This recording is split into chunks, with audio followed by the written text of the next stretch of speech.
massive, massive.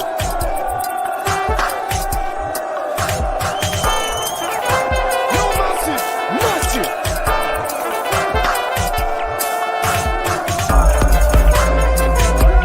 Massive.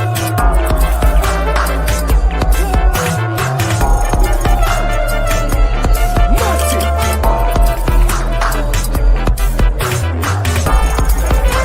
Yo, massive.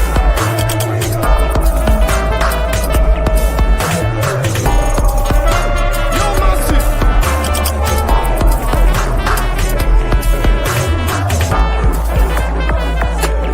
Massive.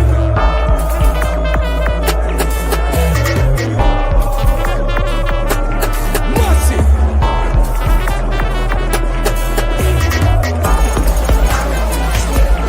Massive.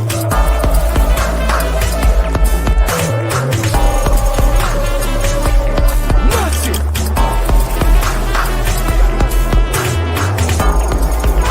Yo, massive, massive.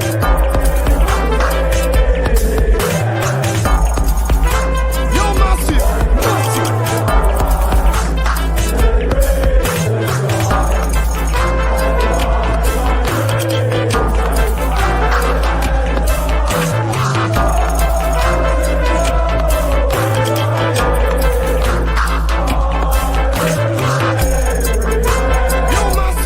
massive.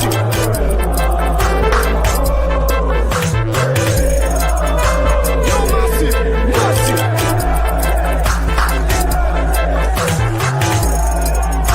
Yo, massive.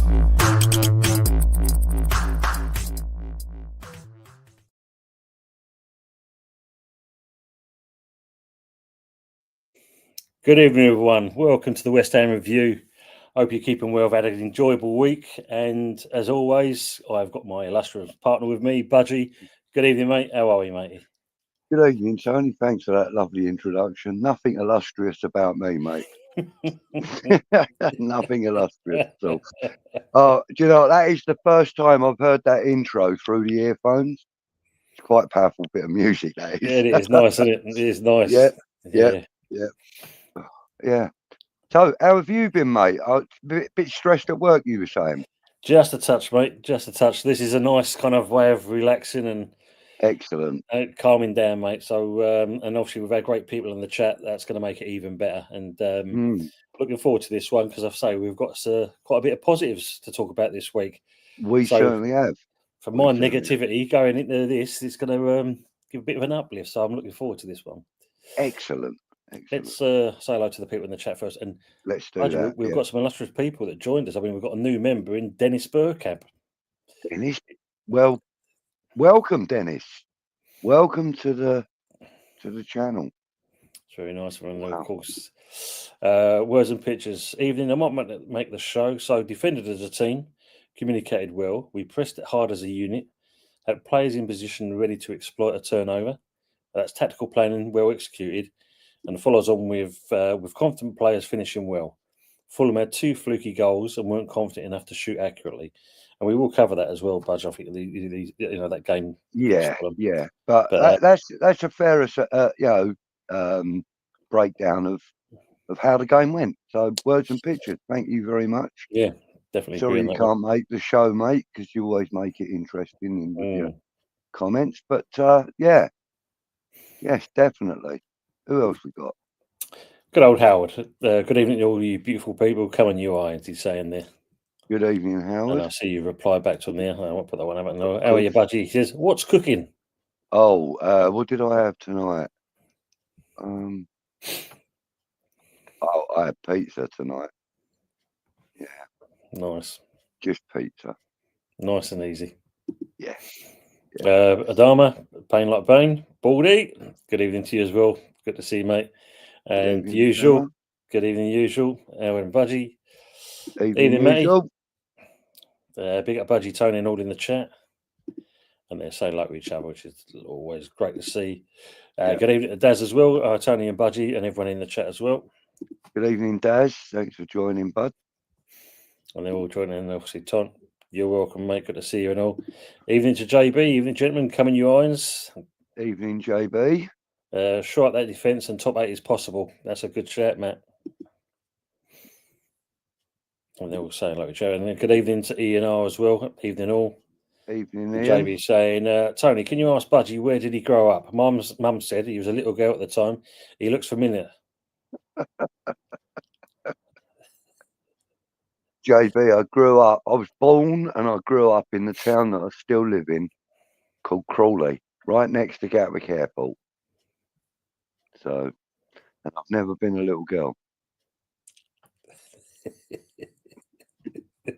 I was saying, showed my daughter how to cook lamb naga curry and rice. It was beautiful. Oh, man. Nice. Sounds tasty. Yeah. I mean, we did a watch along on Monday for the Millwall Dagenham and Redbridge game, and it went so well. We kind of just spoke about films, food, and something else. It's just made all old TV programs and stuff. Yeah, it was good. It was good. It made it a little bit different. Yeah. Evening, Mama Flossie. Evening, Mama. Evening, Tom and Budgie. Welcome as always. And they're saying evening to the chat as well, and they're all saying hello to Mama. Rightfully so. JB saying, fair play, mate. She didn't know of you. Up the Crawley. Up the Crawley. I'll tell you what, they're doing all right. They're in the first division now, or first League One. First division. So old-fashioned. League One now. And at least the ownership are actually working for the club, for the team, not for themselves and their own pockets. It's nice. It's refreshing to see. We've had a few shithouse owners at Crawley, and it's nice to see that things are going well. You know, they won their first ever visit to Wembley. You know, to get themselves into the playoff. Well, sorry, in the final of the playoffs to get themselves into League One. And you know, they had, I think, 14,000 actual Crawley residents there. That's 14,000. That ain't bad, mate. Considering they get an average gate of about 4,000. You know. That's nice, isn't it? Yeah, and they had 18,000 people from Crawley. I mean, people were going with families for that, you know. That's Wembley brilliant. Stadium, you know, it was brilliant, yeah. I had quite a few friends that were there from the pub and whatnot. Because our pub, the pub I drink in, it's actually the designated away team. Okay. Because it's so close to the stadium, because Crawley Town supporters can drink anywhere in Crawley, including in the Moon, you know. And but like when we've had Millwall in there, we've had Gillingham, we've had Bristol, we've had all sorts. Portsmouth, yeah. In fact, when Portsmouth came up, I don't know if you know of him. There's a famous Portsmouth fan who's covered head to toe in tattoos, all over his head, face, everywhere. Bald head fella. Yeah, normally, no top one at all. Yeah, I know the fella. That's him. He always with the guy with the big top hat. That's it. That's the one. Well, he actually the guy with the top hat didn't come because he wasn't well, but I can't remember his name now. I think it's Graham. But anyway, he came and I was in the pub, you know, Saturday afternoon playing some darts, and I got a few photographs with him and that, so that was quite cool. Oh, you know, and I had my West Ham hat on as well, I believe. So he knew I was a West Ham fan. But yeah, you know, he's one of the longest standing Portsmouth fans. You know, everybody's seen him on TV. Yeah, well, blimey, he's famous just for that, isn't he? Yeah. Yeah, go on. Matt saying about Alexander Isaac, the great, what a player. When you look at him last night, he banged in a couple of goals. He's now broken Alan Shearer's record. See? Really? Yeah, he's setting records. I know this is going to upset our good friend and moderator, Mama Flossie, but I really believe that we should push the boat out for a player like that. Mm. Yeah, that is the perfect player for Graham Potter. Perfect. You know, look how good he is with their manager. What's his face? Eddie Howe. Eddie Howe. Yes, thank Mm. you. Look how good he is for him. And Eddie Howe and Potter are very similar in their approach to the game. I think he'd be perfect for us, especially with players like Paqueta and Caduce popping, and Somerville popping balls into him, Bowen in there with him. Oh, it would be wonderful to see. Tell me And about it. that's the sort of player I think we should go balls out to go and get. Because let's be honest, he's not going to do anything but improve our team. Yeah, the uplift you need, isn't it? I mean, by all accounts, I think Newcastle paid something like £63 million for him. I'd go and pay 90 for a player like that. Oh, it'd be more than that, Budge. I'm guarantee it'd probably be more than Yeah, that. it would be, definitely. But I mean, like as a West Ham fan, if West Ham put a £90 million bid in for Isaac, I would go, oh yeah, now that's showing ambition. Absolutely. Yeah, It's I get that. dipping your toe in the water. Let's see what they're going to come back with, because And it proves one thing. Go on, mate. Sorry. No, I was going to say it just shows that that our interest is genuine, not like, oh come on, we'll give you 30 million plus Ollie Scholes for him. No, come on, be reasonable now. Yeah, of course. Well, considering Aston Villa reported 70 million for John Duran, which we're supposed to be going after, I mean, I know he's got the better deal there. Again, another great finisher, great player, and one that we should already have on our books. Yeah, without a doubt. Sometimes it don't always pay off to wait for the boat to come back. Once the boat sailed, mate, it sailed for me. Yeah. Get the next boat. Get a slightly quicker boat.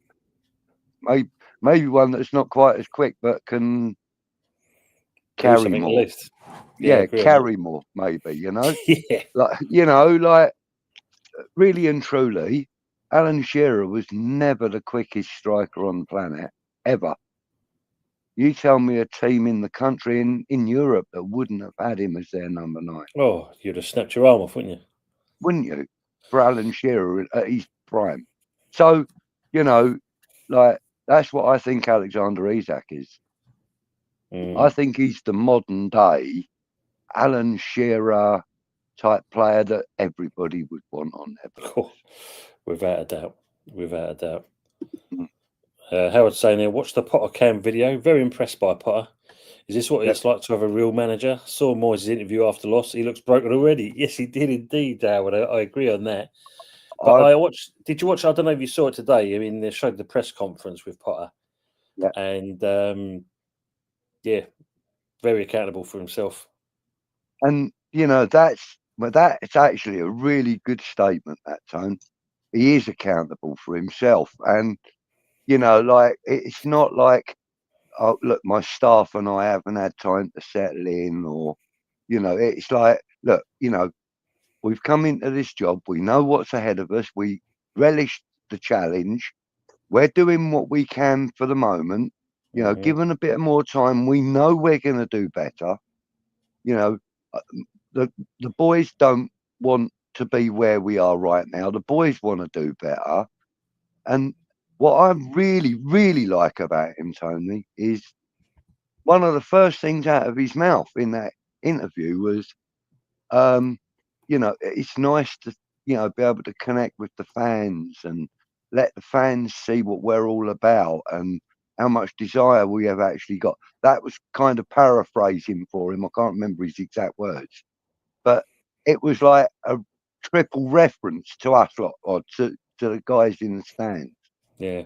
And I really like that about him, because even though David Moyes did mention the fans, it was always kind of an afterthought, or it was as a direct question about the fans. Yeah. Whereas Potter is kind of like, putting the fans in everybody's faces during these press conferences, making sure that they know what we want and what we want is what he wants. Yeah. Yeah. I Do love you know that. what I mean? Mm, And I really like that.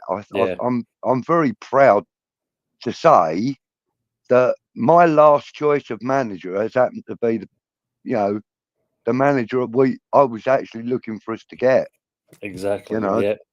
so I'm far. glad you. I'm glad you. So far, yeah, I'm glad you said it, mate, because I know it wasn't exactly your first choice, but Yeah. he's, what he's You done know, so far. I listen. If I've stepped on a landmine, I'm the one who's going to get my legs blown off. So I'm going to admit I've done it. You know, and Fair I play to did you. with Potter. I really did with Potter. And I was all for Lopetegui when I heard about him. I was the one going, yeah, but look what he did.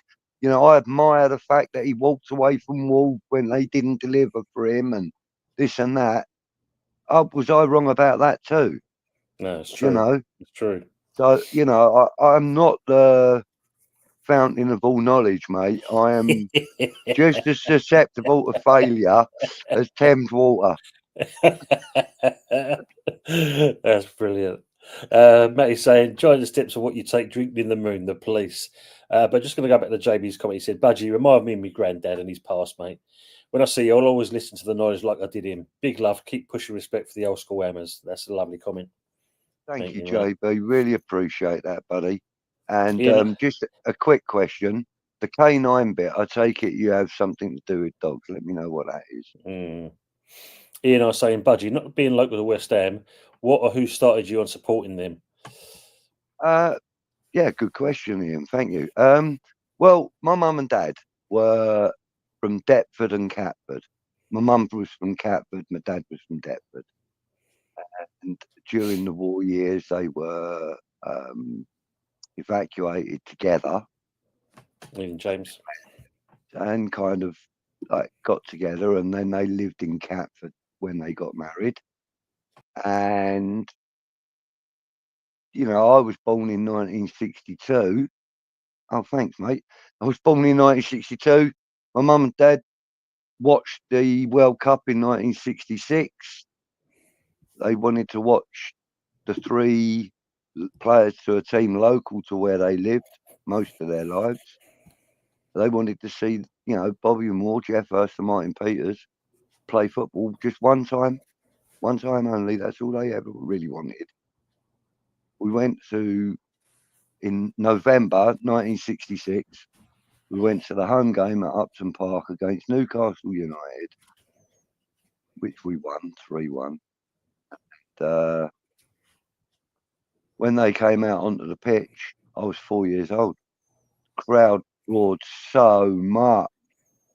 I mean, not just the West Ham crowd, the Newcastle crowd that we were in amongst, because my parents knew nothing and got away team tickets, away end tickets. But fair play to the Geordies. They treated us like royalty. They really did. They carried me and my brother, who's only 4 years older than me, down to the front and sat us on the wall, and then parted like the Red Sea so my mum and dad could get down, be with us. And then when the stewards came over, the Geordies were going, no, leave the boys alone. They're all right, mister. Don't worry.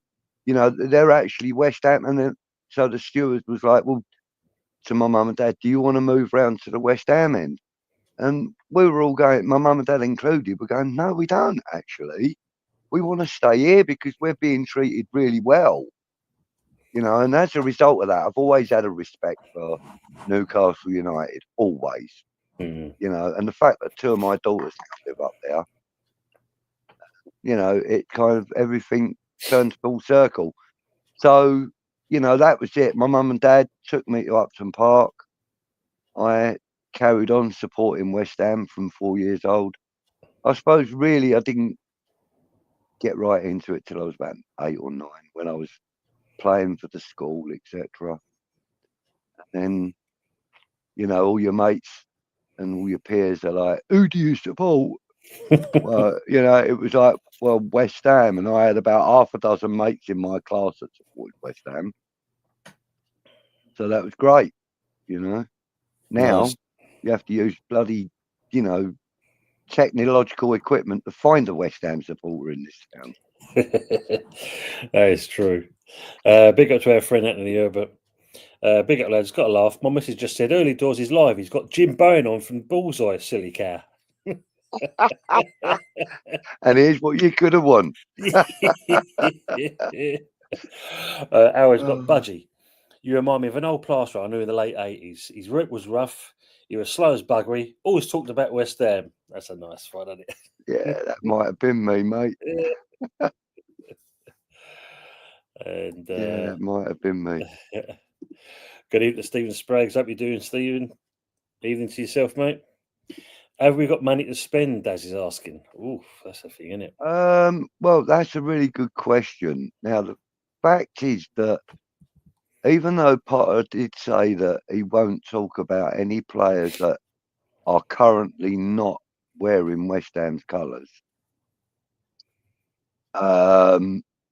he did say that we are currently actively looking to bolster the squad, especially up front. He didn't use those exact words, I'm paraphrasing, but he kind of let everybody know that that is the case. So yes, there must be some money to spend. It might have a cap on it. It probably has. And that cap is probably less than 45 million for a striker, I would think. But knowing the way we work, we might be able to get someone half decent for 45 plus add-ons. Yeah, that wouldn't be a bad show. I mean, like, for example, if we got Sebastian Haller right now for the 43, whatever it was we paid for him, if we went and got him right now, he would work. We would be, lauding him up because he would work for a manager like Graham Potter. Yeah, I agree on that. We'll talk about some of the transfers speculation in a minute. Let's just catch up with some of this chat. Hello, Dave. Look, Mr. Moyes. Right, I think there's a very small amount of forwards of Isaac's potential or quality available for the price we could pay. Isaac himself is destined for a top club for probably 120 million. Is saying he's probably about that. Yeah. Likes peeps. Just push the channel on. Thank you very much, JB. Thank you. I was saying good evening. Anthony. I thought I saw a donkey in the car park. Evening talks. Evening Tony Budgie and the chatters, and they all say like each other. JB saying he actually wants Moyes to do well at Everton. A lot want him to go down. He gave the best night in Europe ever. Guy's a hero, but time was to move on, and Potter was my summer choice, as said. That's a good shout. Yeah, and I mean, look, I'm a David Moyes fanboy in some respects. I think he'd gone as far as he could with West Ham, and we'd gone as far as we could with him. But true. I don't want him to suffer any ill fate at all. I'd like him to be reasonably successful for Everton like he was before. Challenging for Europe every now and again, never having to worry about who's behind them, that kind of stuff. He made Everton a force to be reckoned with. True. And they were always a good team to play against because you never really knew what Everton was coming at you. I think this is why the Friedling group's got him in, because he knows the club, doesn't he, inside out virtually. Yeah, and they know moving him. Into the new, I think, and that's true. I mean, moving into the new stadium as well. Yeah, and to be fair, from what I can figure out, Richo, from what I can figure out, reading between the lines of what he's been saying, he was kind of like the fans' choice as well. So, fair play to Everton. Fair play to Everton. Well, the old saying, mate, better the devil you know. Matt's coming in the comment, the way that Potter wants to use the academy as well speaks volumes. I mean, this is a good thing about it, using these players. Words and Pictures is saying, evening all, great show as always, Tony and Budgie in the chat. I've been listening from the start and we'll continue listening, but I was busy as fuck. No Thanks for problem, sticking around with us. WP. We love that. Yeah, thank you, I buddy. take you fixing pipes better than effing Thames water, Budgie. I would say the Deptford Golf. Evening, Arsenal Manic. Good evening, guys. Evening, Hope you're well. Arsenal Manic. And Ant Rob as well. Good evening, mate. Hope you well. Liverpool fan, very nice guy. Guys, if you don't get the chance to, go and see Ant Rob's channel and give me a little like and subscribe, etc. He's a very nice bloke. Southampton to win this evening would be mint. Well, at the moment, I'm watching the game as we're talking and that, and Southampton are giving Man United a bit of a game here. Are they? And Nana's just pulled off a save, and he's pulled off a double save. So, Yeah. how far into the game are they? So looking at that, it's 27 years, so it's probably about 28 minutes, I'd say, into the game so far. But Southampton have been camped virtually in Man United's half. Spit it out, Budgie. Stephen Sprague saying you're a glory hunter. Stephen, you know very well that I am. And that's why I've chosen, this club in particular, royalty and all that. Of course, absolutely. Evening, Jeff. Jeff.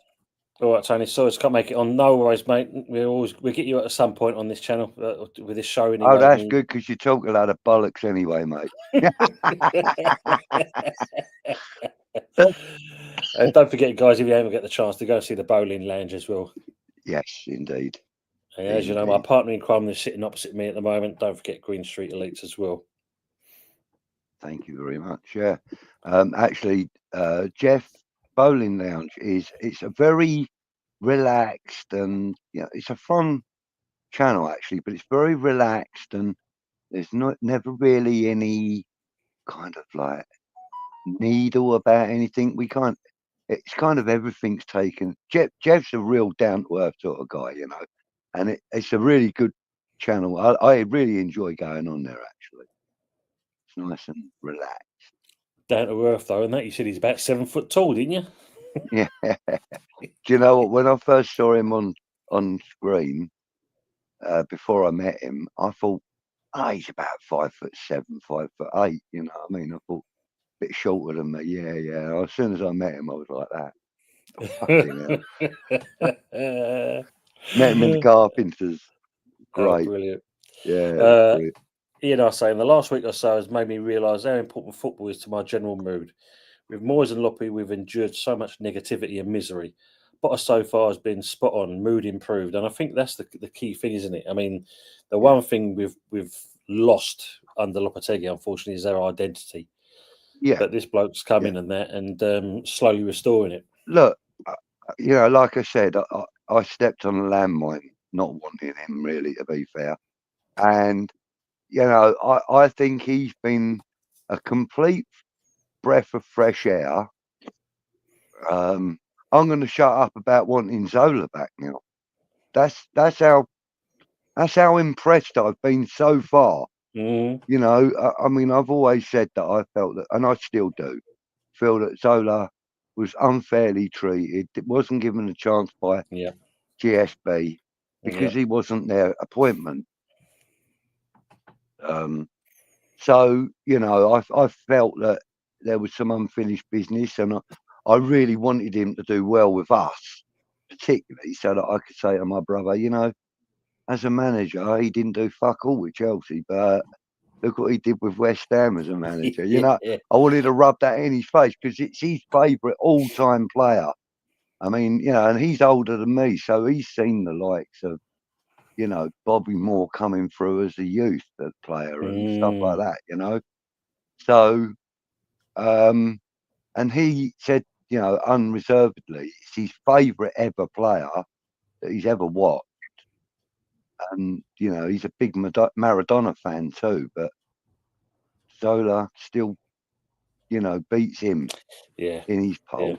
And so I always wanted him to do well at West Ham. And I kind of think that drives my sort of like personal desire to have him back at the club, in some capacity. Because I think, I just think there's unfinished business. I hate that. I hate that, especially with Yeah. somebody so talented. True, I agree on that. I mean, like you said earlier, though, I think the boat sailed on that one, unfortunately, but it'd be Yeah. lovely if that Yeah. could be rekindled. You've got a question for you as well. He said, didn't Corley play that Mark Wright for 5 minutes? Yes, we did. We did indeed. Yeah, the one from Only Way is Essex or something, That's is it? Yeah. Yeah. Yeah, we did. We played him for about 5 minutes, and he was so shit we pulled him off and subbed him. He came on as a sub, and then we subbed him off. Brilliant. Superb. Also, when it's saying Potter will get players in this window, yeah, I think he will do. Yeah, I think that's going to be the thing. Bowling, Jeff is saying, must be money we bid 40 million for Duran. Yeah. Yeah. He was saying a straight swap for Danny Ings would be ideal. Yeah, not half. Yeah. Good evening, old man. Hope you will. We always have a Old lawyer. man. I have a face that sank 1,000 ships. Yeah. Kieran would agree with that. Brendan saying, did I see Moyes say he's not a magician? Interesting word to use, bearing in mind the puns Emma's fans are using.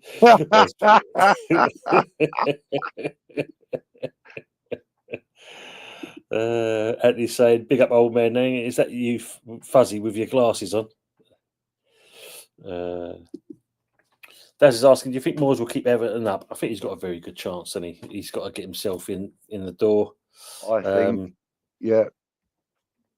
Yeah, go on. Sorry, Tony. You carry on, mate. Yeah, I think he's got to he's got himself in the doorway now. He's just got to get himself settled, and I don't think it'll be long before that. He'll have his stamp on the team, and then all of a sudden, from there, we'll start seeing a change. And you watch Dominic Calvert-Lewin become a top striker again. Yeah, you watch, because that's the sort of player that David Moyes loves. He's a worker. All he's got to do is get his fitness back, and David Moyes knows exactly how to do that. He did it with Antonio, Yeah. And he got Antonio playing Moyes ball. It's quite easy to get Dominic Calvert-Lewin playing it because he tries anyway. He tries to play Moyes ball anyway. Which is why, because he's the only one doing it, he's having to run back, get the ball, and run forward with it.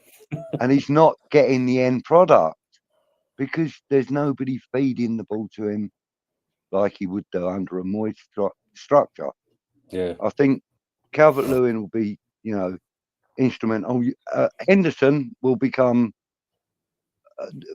the goalkeeper he was 5 years ago, 4 years ago, 5 years ago.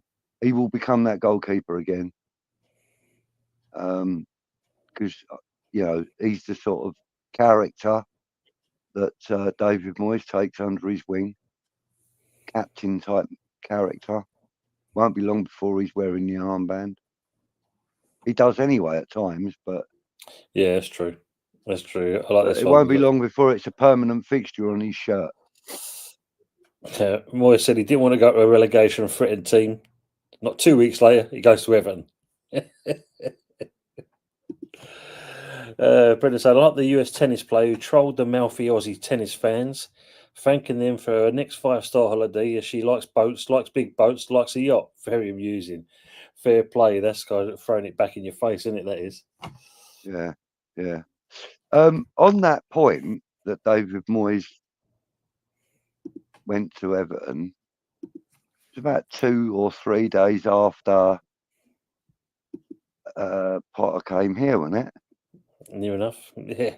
I think he was waiting for that phone call. Oh, come on then, Dave. Come back. Come on. Yeah, I'll put my arm round you. You'll have to crouch down, but come here. You know what Sullivan's like, the slimy little snake. Of course, mate.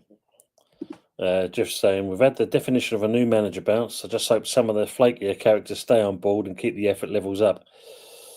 I think the main thing, if they don't buy into it, and then hopefully Potter will do something about it. Gives you credit there. I say I'll own up as well, Budgie. He wasn't my first choice, but I didn't want him. I'm very pleased to be proved wrong so far. Let's hope we all unite behind him, as I'm fed up with the fan division.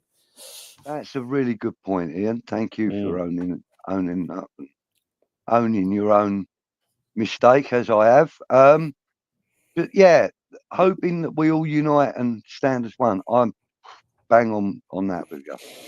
Yeah. JB saying, I remember becoming friends with a grammar school kid. He didn't know football, so I told him we were West Ham, and he went round saying, Ham of the West. Ham of the West. Jeff saying, I've got no problem with Potter. He's a good coach. My only worry is his team struggle to score. It's true. It is true, but you know, we did score first against Villa, and we scored 3 times against a very in form Fulham.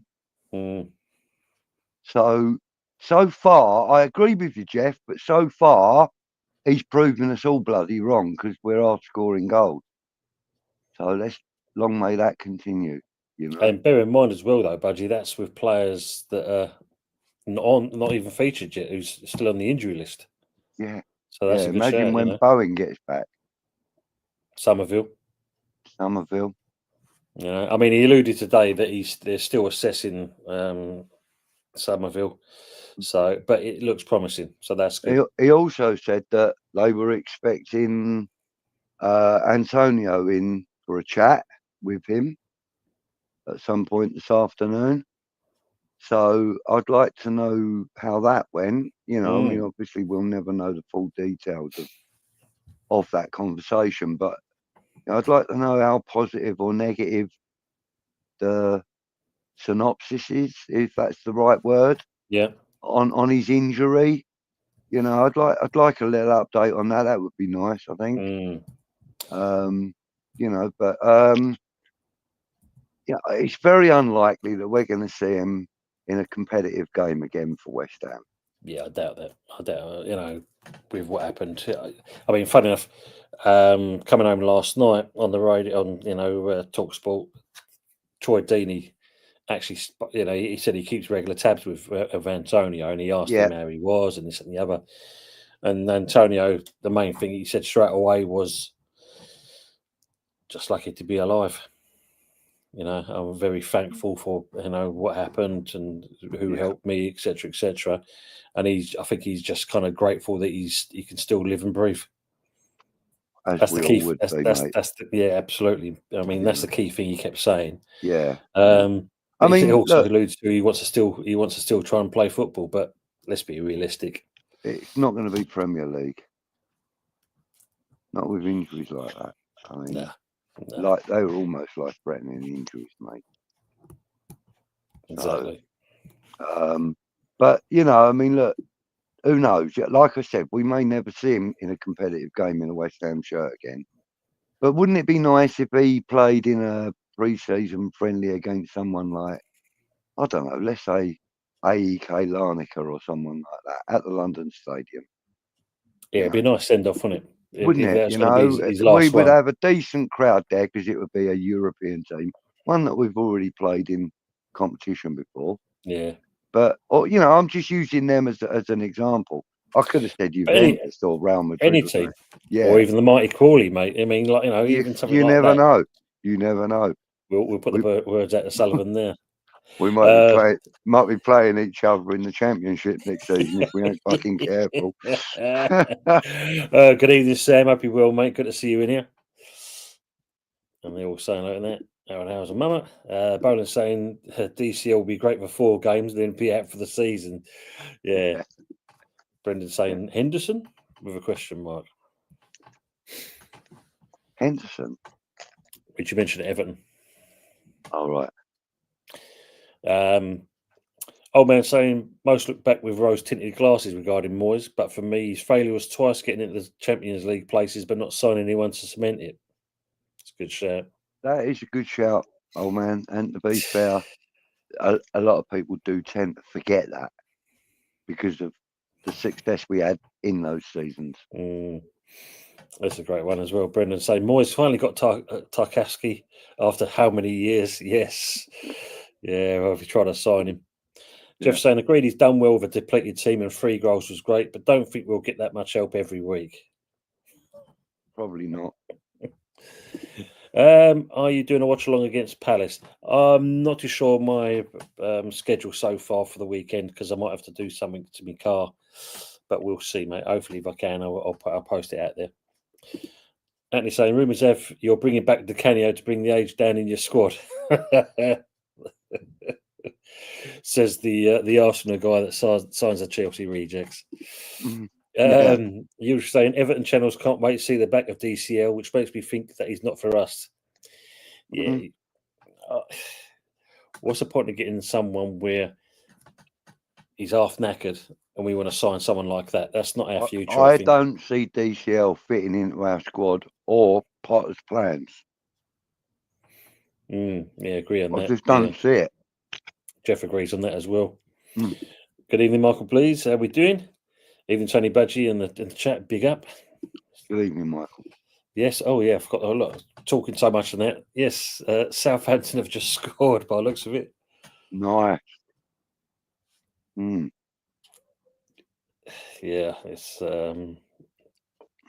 he's got an artist there, hasn't he? Saying I saw an invitation to tender on a new statue outside Arsenal's ground today, Anthony. Yeah, be a donkey, a cart horse.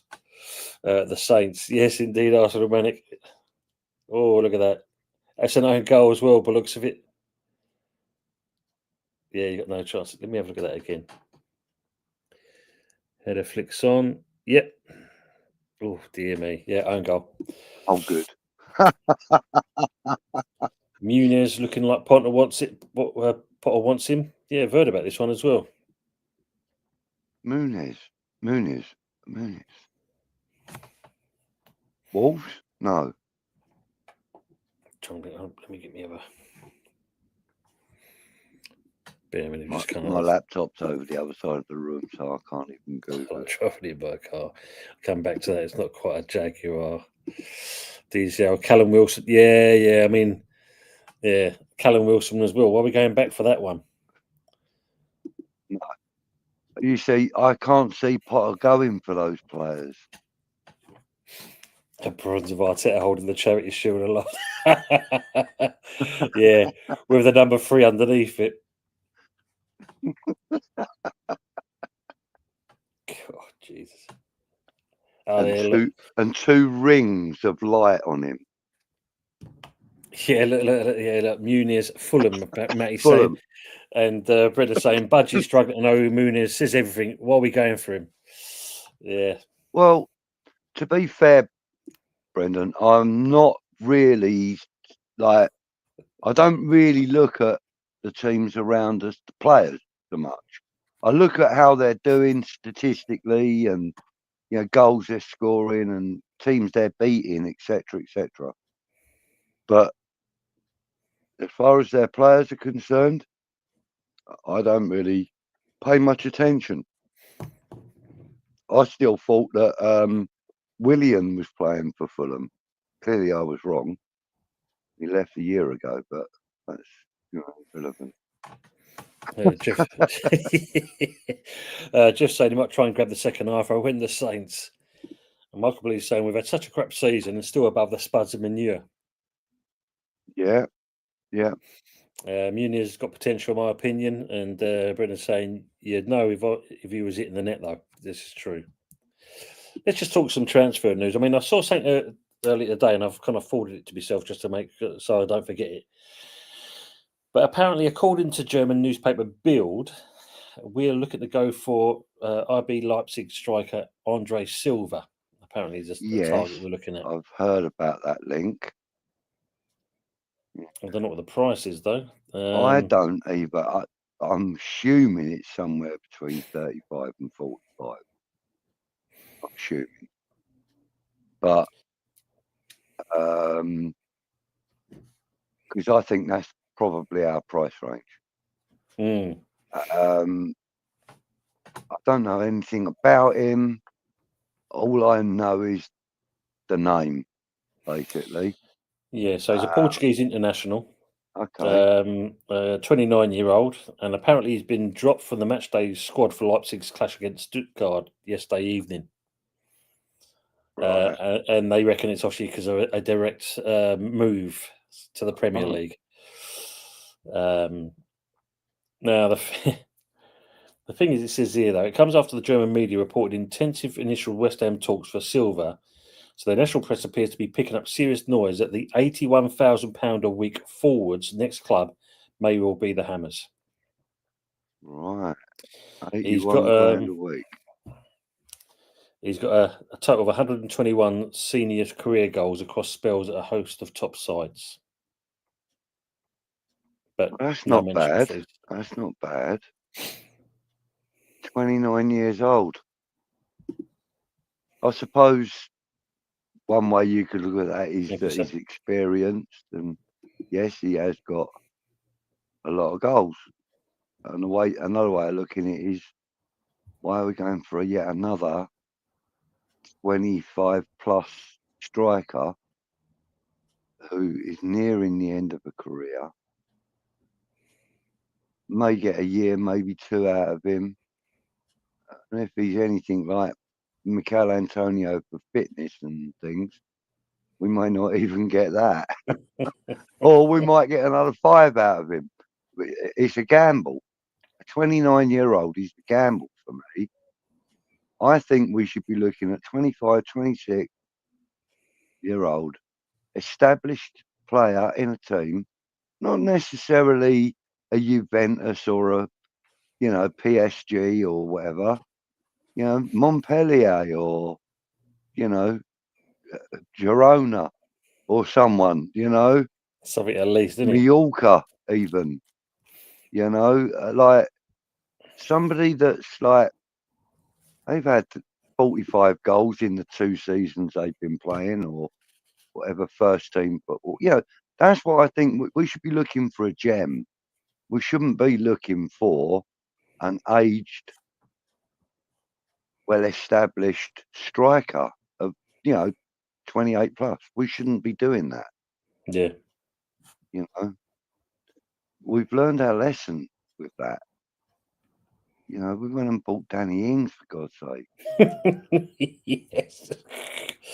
Weren't he on the bench in flipping 1966 World Cup final?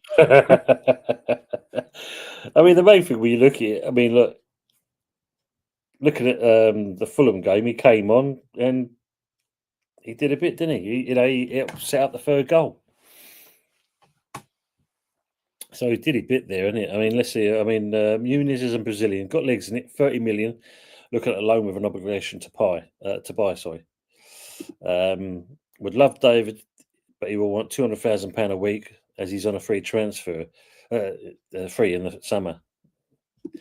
And yeah, I mean, Jonathan David would be lovely. I know that would be the thing.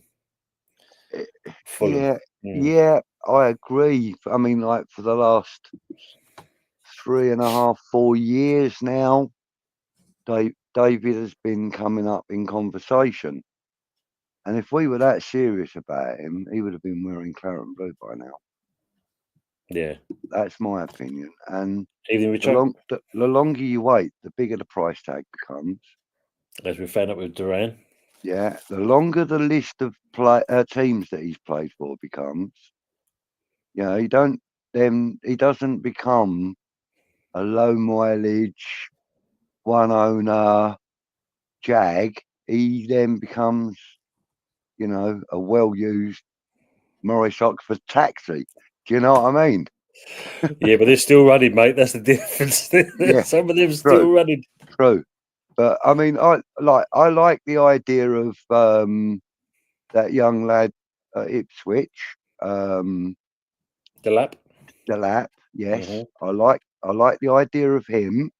Yeah. Again, he's a player that will develop under Potter very, very quickly, I believe. He's like a sponge, that boy, by the look of him. Yeah. Just soaks information up. He makes a mistake and never makes it again. I like him. In fact, he's kind of a Jamie Vardy 2.0, in my opinion. He's like a new and improved Jamie Vardy. Yeah, action man with grippy hands. Grippy hands. This is what I'm talking about. But yeah, so I like the idea of him. I also like the idea of that lad that's at Man City that we were looking at. They're number 53, I think it is 54. What was his name? The young lad. He's got that double-barreled name, hasn't he? Yeah, Another yeah, one yeah. you're on about, yeah. Yeah, Because funny I enough, we're like. looking at Dewsbury Hall as well, aren't we? Yeah, yeah, but I like the sound of this Man City boy because he's been used a couple of times and looked pretty damn good in the times he's been used. But You can then when tell. you look at the academy write-ups on Manchester City official site, that boy's name is in everything. Assist, goal, assist, penalty, goal, goal, goal, assist. The boys Yep. every week. And I know that academy games mean very little in the bigger scheme of things in the Premier League. But I mean, we have a player like that as well, don't we? That can't stop scoring goals, and then he goes and gets his 10 minutes at the end of the last game of the season or last home game of the season, and scores with his first touch. You know, Yeah. I want to say Ollie Scholes, but it weren't Ollie Scholes. It was what was Crawford. Oh no, so Earthy. it? Earthy, George Earthy. Earthy. Yeah, You yeah. know? I mean, that boy can do no wrong at the moment in the academy. You know, or was doing no wrong in the academy.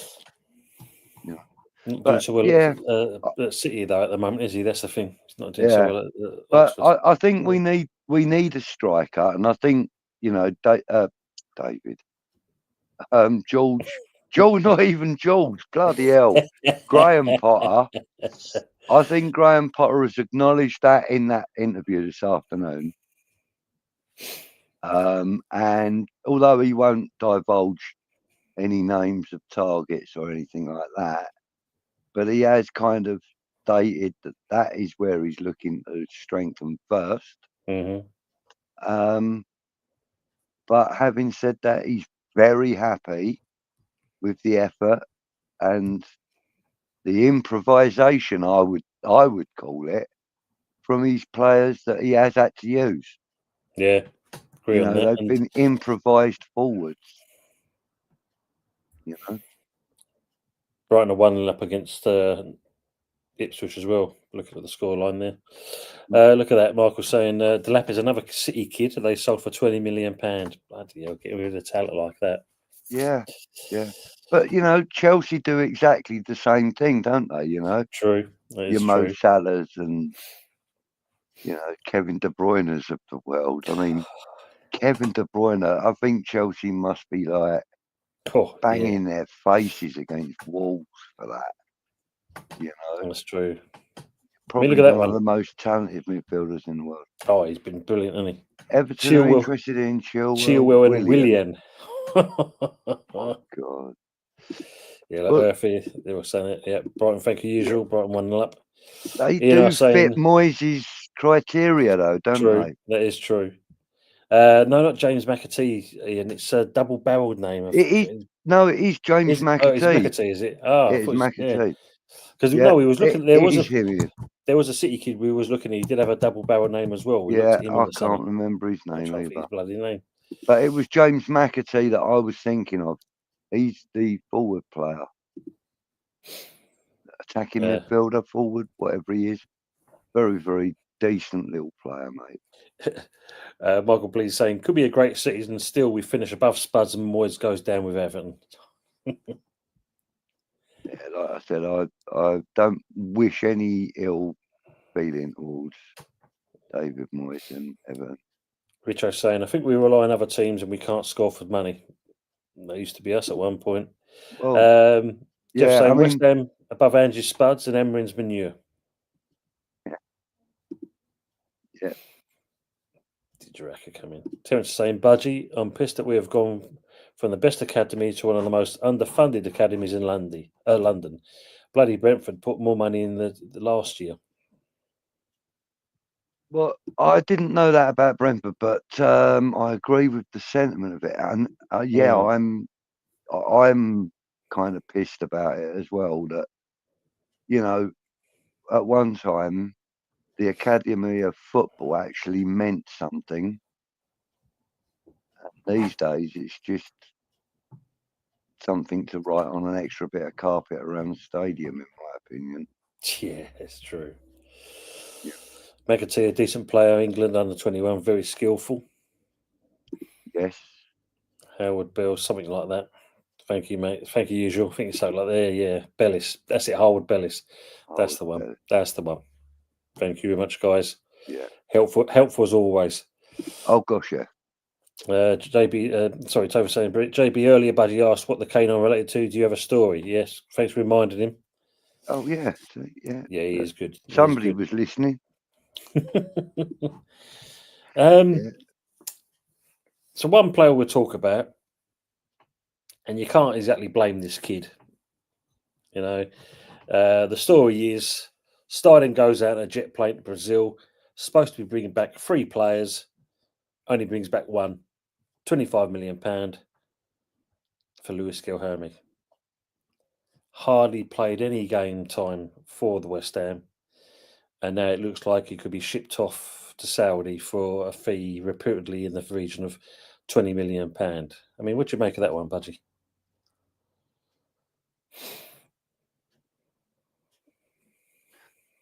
I have never seen training footage of him, and there must be some, but it seems to not be edited into any training footage you get on any of the YouTube channels. And I've seen very little of him, as you said, Tone, on the thing. Yeah, that's exactly right, Michael. And he's had very little game time, so we can have very limited opinion on him as a player. Yeah. As a human being, and again, we don't know why this has happened and why he's only ever been on the bench and things like that. We don't know why he hasn't been getting game time. We don't know if he's got some degenerative bone, crumbling disease or something. I don't know. Yeah, I really don't know. Anything is possible with this bloody club. Yeah, yeah. And if that's, if it is something of that nature and we're keeping it quiet and we're recouping, 4/5 of the money we paid for him, then that's okay. Then, do that. But be honest about, why you're getting rid of him. Yeah. Don't just do it. If he was that good, surely the price tag would be 30 plus. Agree on that. I think there's problem with that though. Because it's Saudi, it would be 30 plus. I think the only reason why it's less is because he's hardly any game time. So you can't exactly advertise a player. You can only show him footage from the team he was with previously, and not a West Ham thing. Because I mean, apart from that shot he had with it off the post, that's the only thing he's really done for us. And as you said, as a youngster, how good is that for his confidence? I know it can't be. He's in a foreign land. Don't get me wrong. There's that side of things, but at the same point, if he's that good, like you mentioned, why is he not getting? I mean, the thing is, also he would have known about Lucas Paqueta being at the club, and what's his name, Emerson, who is half Brazilian also. He would have known about them being at the club. That would have given him some confidence that at least there's somebody there he can relate to, etc., etc. But like you say, he's in a foreign land. I mean, I've spoken directly with Seb Schemmel, I've spoken with Craig Forrest, and they both said one of the hardest things about playing for a foreign club is being so far away from everything that you know and everybody that you know. You know, it's kind of like an isolation sentence. You know, and you have to be kind of outgoing to make it in the world. You know, Yeah. and Luiz Guilherme doesn't get in any camera shots if he can help it, and it's not given any post or pre-match or anything.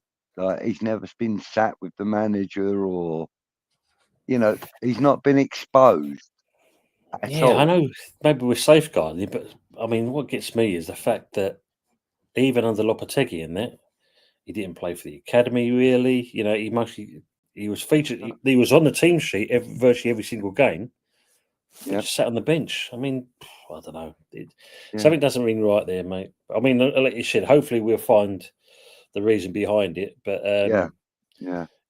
we'll But see. the thing is that from what we know of him, from what we do know of him, he's a thoroughly decent young lad, and I hope things go well for him.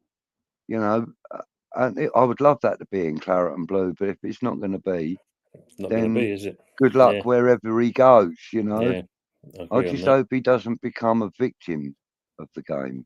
Yeah, yeah. Which we don't want to wish that upon anyone. No, Big up to especially not a Michael young. Chelsea. No, not a youngster. Yeah, I agree. Yeah, Big up Tonton Budgie, Fulham's goalkeeper. Bird Leno had a shocker. Yes, you guys won the game, but definitely there's still defensive frailties there. Yeah, I mean, yeah, obviously the 2 goals for me, I always say, and this is something I did in my coaching days. You don't look where the ball was when he scored the goal. It was where it was delivered from in the first place, and that's one thing we never really dealt with. Both balls from Iwobi out on the wing. Why did we not close the man down? yeah. It's there. But the It's where same it's could left be said first. for Fulham as well for our first 2 goals. Oh yeah, You that know, was shocking. yeah, Absolutely shocking on that yeah. I respect. mean, And the third one was really good high pressing. Danny For Ings, Paqueta's Danny Ings, goal. because Exactly, the funny part about exactly it, that, they exactly they that. they turned around. There's a thing that came through as we was doing because I did a watch along for it, and it mentioned it said that Slot has done the greatest masterclass in substitutions to get it 2-2 and that, and it's no. Potter's just done that with Danny Ings, got us the Yeah, third goal. yeah, and but our first 2 goals were pretty damn good football, but also defensive frailties. You know, Yeah, we know they've got to be worked on. I think we know defence choice is a little bit suspect. I mean, yeah, obviously, Paul Mavropanos, yeah. But what I meant, Tony, is that we took advantage of Fulham's defensive frailties which is something we haven't done for a while. for a long time. Not Yeah, since the days of Pablo Fornals and you know Manuel Lanzini and true.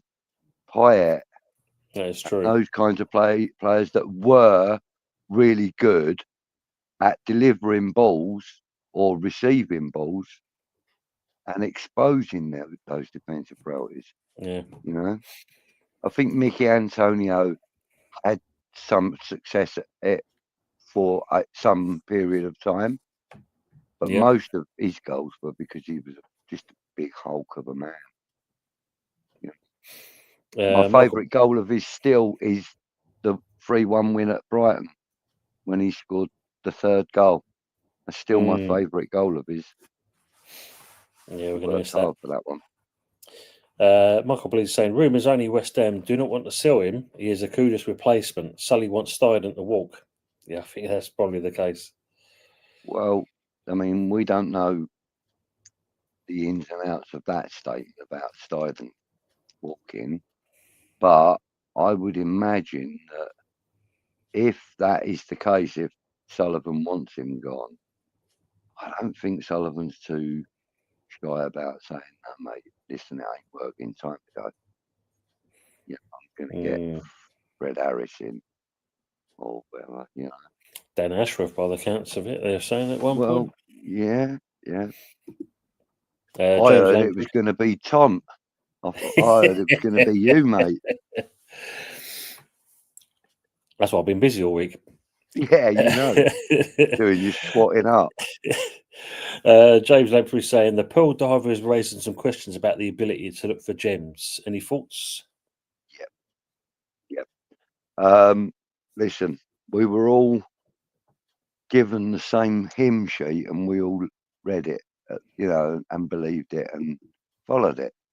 When Steiden came in, we were all told that he was this pearl diver, or he was this finder of,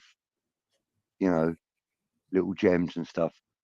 And to be honest with you, the evidence that's come to light in recent months has proven that he isn't really that good at it. And that we should have been a little bit more cautious about our belief in the man.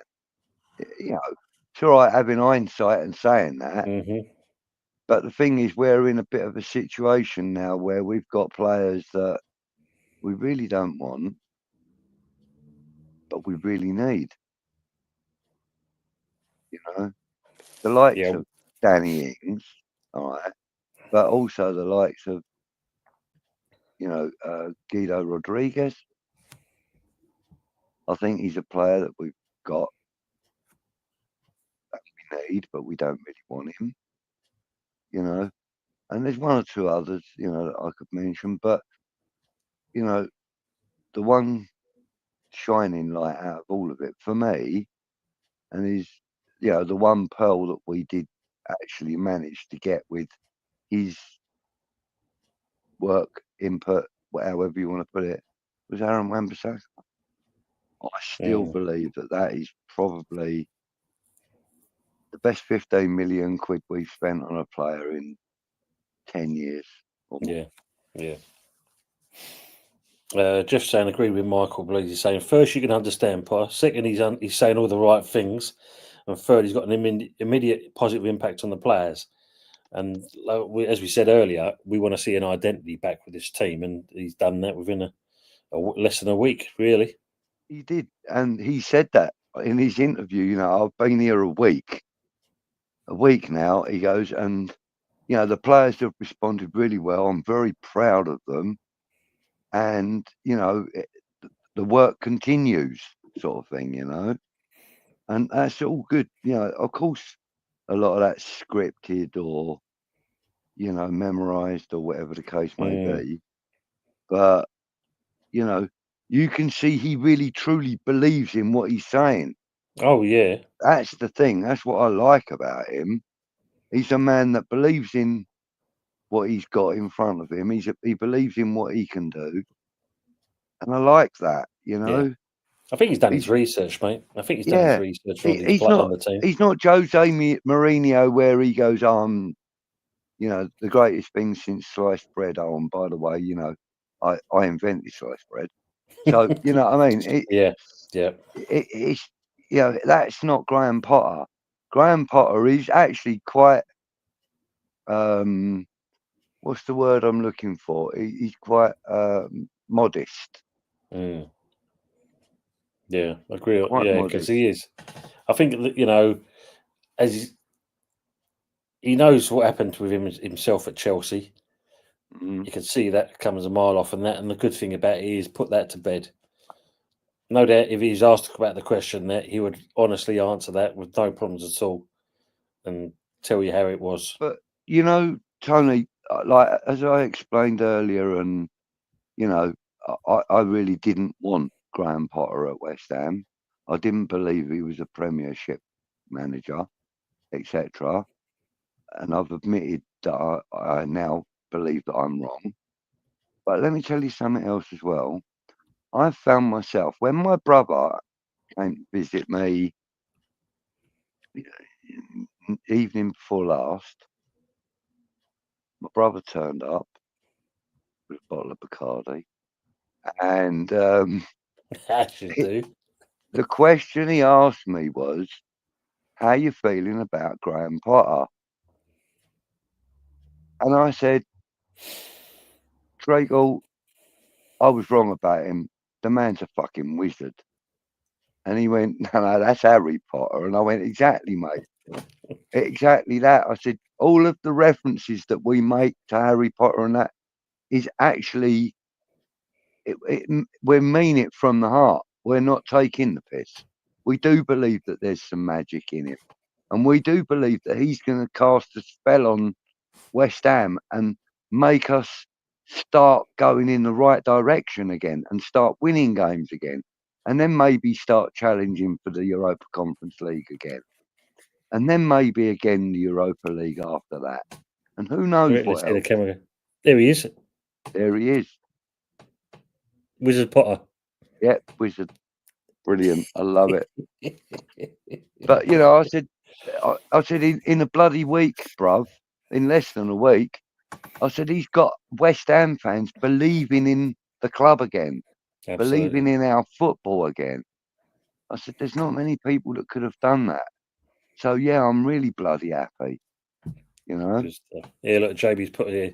Canine Budgie, so my job is a patrol dog handler. I work with German Shepherds, been in the family for years, spend weeks away training them. Anyone comes in, the missus uses a command and 2 defender. Lovely. Nice.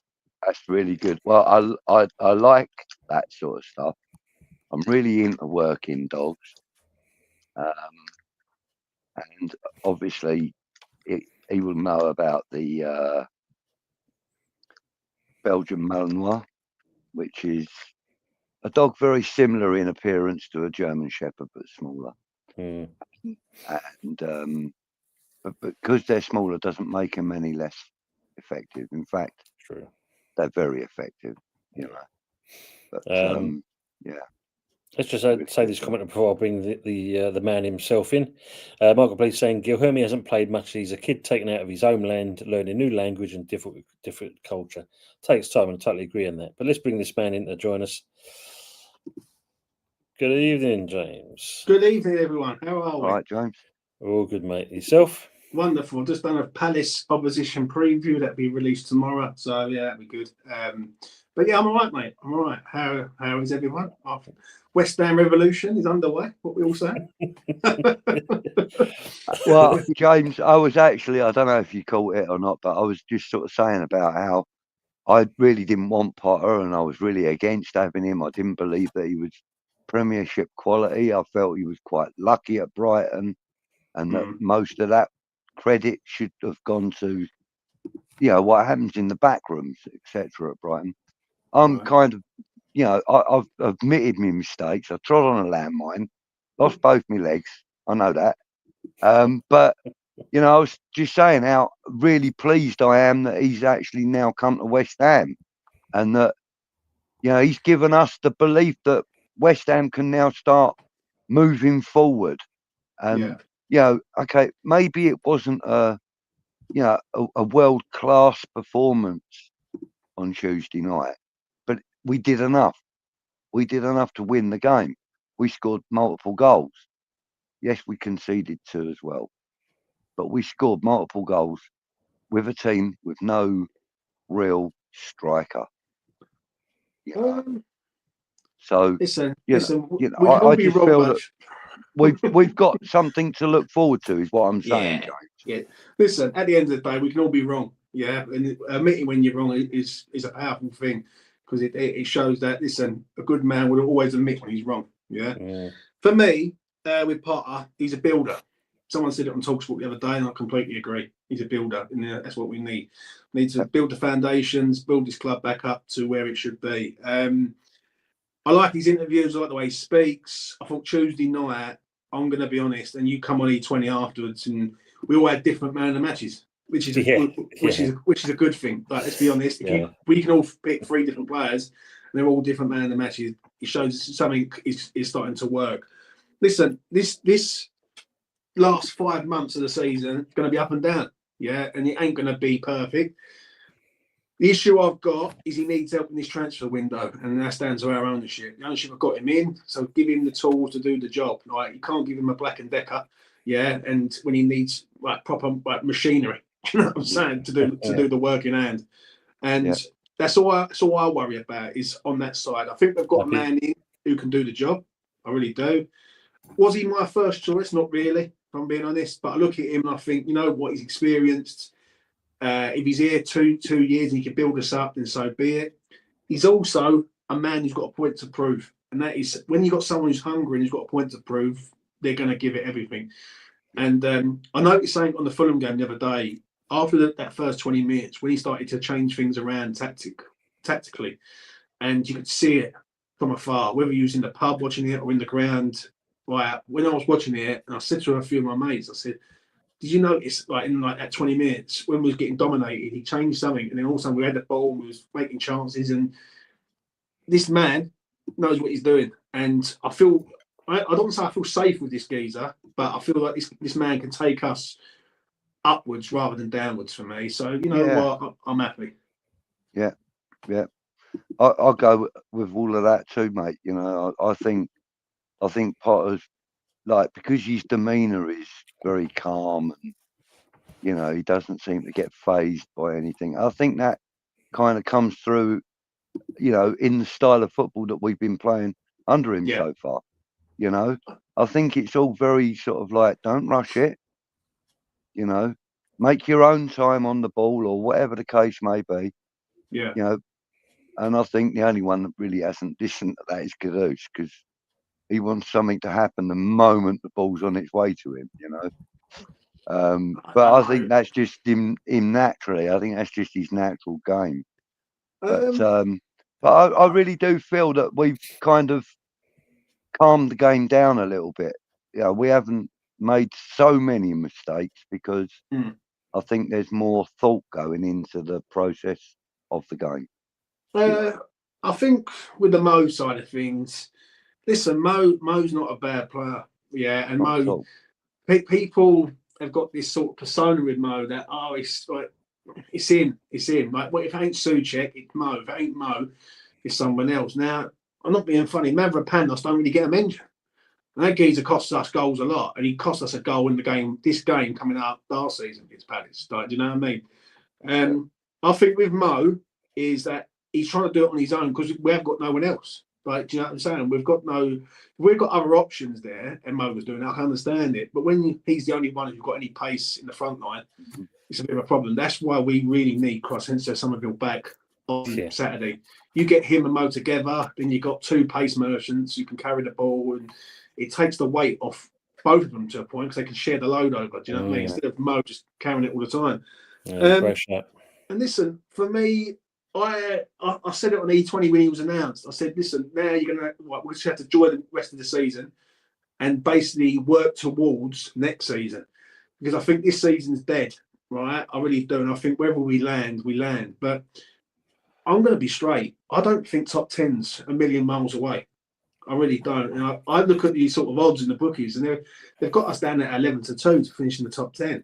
We're 2 points behind it. And I look at that and I think, if we beat Palace, he might start turning the corner. And if you go and beat Palace and then you bring in a few players, because obviously next week's a big week, because I think West Ham bring players in next week, knowing full well they've got Villa on the Sunday night. And obviously you've got to get that clearance by the Friday lunchtime, I think it is, for the players to play on the weekend.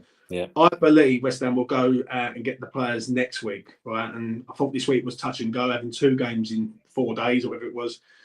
I just didn't think. 3 games in 8 days, wasn't it? Yeah. So I don't think West Ham are going to do that like this week, and it's proved it.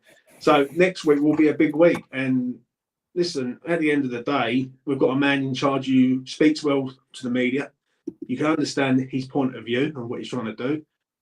And I think it's nice that the fan base are a bit at ease now, because I think it's gone full circle with West Ham. I don't know about you boys. I see JB in the chat there saying about any good that the fan base is buzzing again. Absolutely. Absolutely, because it was a fucking nightmare when it was Moyes. Like I said right at the beginning there, I feel that, you know, Potter's given us something to look forward to. We're looking at a team of guys with some identity about them again. you know, and we're beginning to see what that identity is. Okay, we're only getting small glimpses of it. You know, nothing comes overnight. You know, we know that. Yeah. We've got to be patient. I see. But I think we've definitely started to see glimpses of what the identity is under Graham Potter, and I like what I see so far.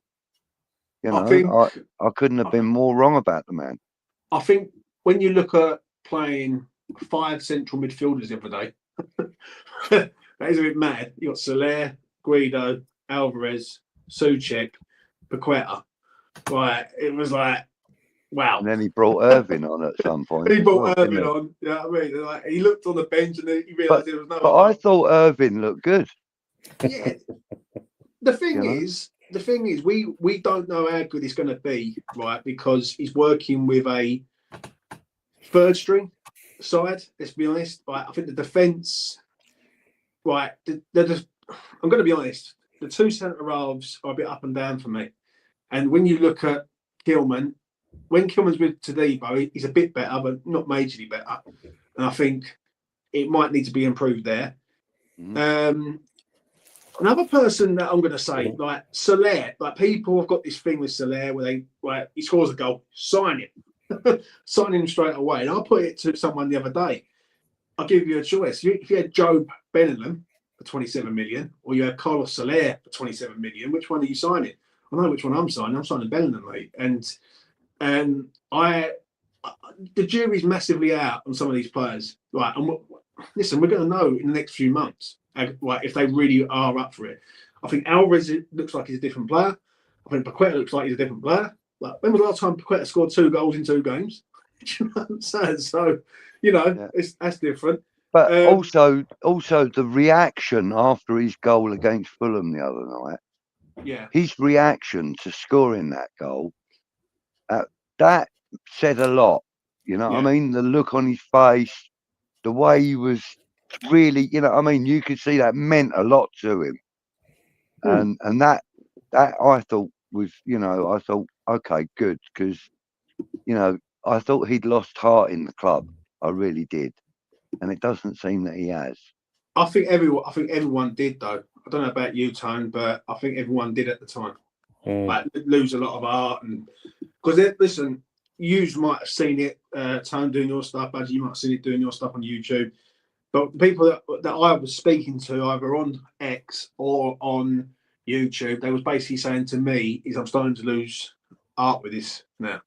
And when the supporter is starting to lose art with their club, and that's a major concern, because if you know what's coming before it's happened, that's a recipe for disaster. Now, listen, with Potter, one thing I want not to do is get too carried away. But what we're seeing is a structure at West Ham. We're seeing a man come in, and I'm going to be honest, he's organised. He knows what he wants. He knows how to do it, and he's not afraid to make big subs. Like the Mo sub is very like toss of a coin. In hindsight, it looks a great sub, and he got it absolutely spot on. But on another day, in a different moment, it could have went bad. But you know, he's paid to make big decisions. But it still shows that he knows what he wants when he makes a sub like that. Yeah. Because you know, we all kind of rely on him and Paqueta because Bowen's out. Yeah. We rely on him and Paqueta to produce for us. You know, we are hoping that those two guys are going to produce something magical, and something could happen from. We are, as a fan base, I believe we are, and you know, I think that, you know, it's all relevant. You know, the fact that he's playing a happier game now, it's all relevant. You know, I think he didn't look particularly great the other night against Fulham. He was good, but he didn't look great. And I thought the substitution came at the right moment. I really do. Good management skills at the end of the day, and that's what you want to see, rather than kind of like hoping for the best. You know, that extra 5 minutes, that extra 10 minutes, he might do something by that stage, and that the bloke's burnt out. So it's good management skills, and I think if you look at it, as Potter said, he's saving him for the Palace game, which is, you know, that's a breath of fresh air, because the other fella, he had no idea what he was going to say, what he was going to do, and the players were in the same boat. So having a sense of direction lets everyone kind of realise that, you know what, this bloke's actually managing the team. He's actually doing something. I mean, with it. Mo looked, understandably put out when he was taken off the other night. Any player But would. when he, understandably, and when he came past Potter, and Potter put his hand on his shoulder and said something to him, Mo kind of nodded, and you could see kind of like a little weight lift off of him a little bit. Mm-hmm. It was like it weren't that you were playing bad or whatever the case may be. It's like, I need you Saturday, or something like that. I do think it's a different scenario altogether. Yeah, that if we don't get that goal, that's fast. Like us scoring that third goal 3 or 4 minutes after Mo comes off helps us massively, because that's the goal that wins us the game. And on another night, another situation, people would have turned around, and the first thing they would have said is, "Why are you subbing Mo off on that minute when we're 2-1 up and we're trying to get the third goal?" Everyone questioned it, mate. And the thing is, it's like people say, "Oh, Mo's crap. Oh, he's not. He's like, you've got to put it into perspective that the geezer's up there on his own. He's the only pace merchant in our side. We've got a lot of people in midfield that cover the areas very well, but they're not they're not going to get in behind a defence. Like, so Mo's the only one. Was he knackered? Probably. Yeah, but I don't think he was bad. But I do think scoring that goal 4 minutes after he comes off, and people say, "Oh, look, yeah, Mo comes off, we score a goal." That's not about rubbish, mate. I'm going to be honest. We scored that goal. Like, we got away with it. In regards of getting that goal through the pressure. Once we scored that third goal, all of us could sort of breathe. We needed that cushion. We needed the cushion. 100% we need that cushion, because we just haven't got the pace now. Now, if Somerville turns up on Saturday, different scenario then, because you've got two people who can carry the ball. And you can sort of spread it about a bit better. Well, put more of a smile on your face as well, mate, when having them two there straight away, and without a doubt. Just say like to Colin, good evening, Tony, Budgie, and James. Sorry, joined late, but I've had a hectic, stressful day. Sorry to hear that, Colin, as always. Predicting now that we'll be winning trophies with this wonderful coach, for he wants to prove a point. And that's a great shout. Before I carry on, though, I just want to a couple of comments I've started, because obviously the one thing we also should talk about, I know he was put at fault for 2 of the goals against Fulham, and that's a keeper situation. JB's put obviously here, if Southampton go down, Ramsdale anyone? He likes Palmer from West Brom. Look him up, brilliant keeper. And Wasim's also mentioned this one. I think you said this one as well, James. I think Kelleher, for me, if he comes available. Go and get him. Brilliant goalkeeper. I think West Ham need to build from the back out, basically, and the spine of our team's key. Our spine of our team. I'm not convinced on the 2 centre halves. I'm still. Tadibo worries me and all. Like, he's another one that he's good. He's good on the ground, but is he good in the air? Balls are coming in. If you look at the amount of goals we've conceded from set pieces this year, like, we haven't really got a Craig Dawson type player in there. Someone who can smash their head on it. And I think with Potter, he does well with these sort of players. Like, look at him with Lewis Dunk at Brighton. He turned him into a decent-ish player. So, I think the spine of our team's key. We've got to get this spine of this team right, honestly. Definitely. You mentioned Zola, and Charlotte's asking the same question. Would you sign Zola on a permanent deal for 20 million? She would.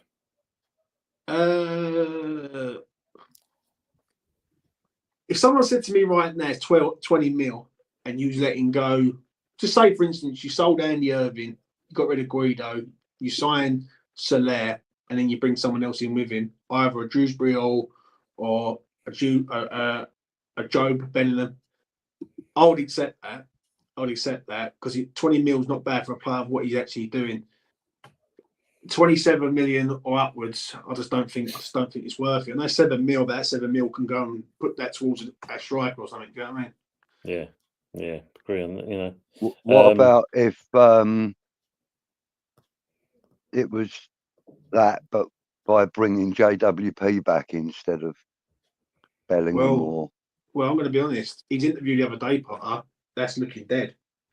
That's looking like that ain't happening. They mentioned something on the presser. And they asked him if would he consider bringing JWP, and basically sort of swayed away a bit, saying, "Well, no, not really." So he's made his mind up there. He's bringing Cornet back instead.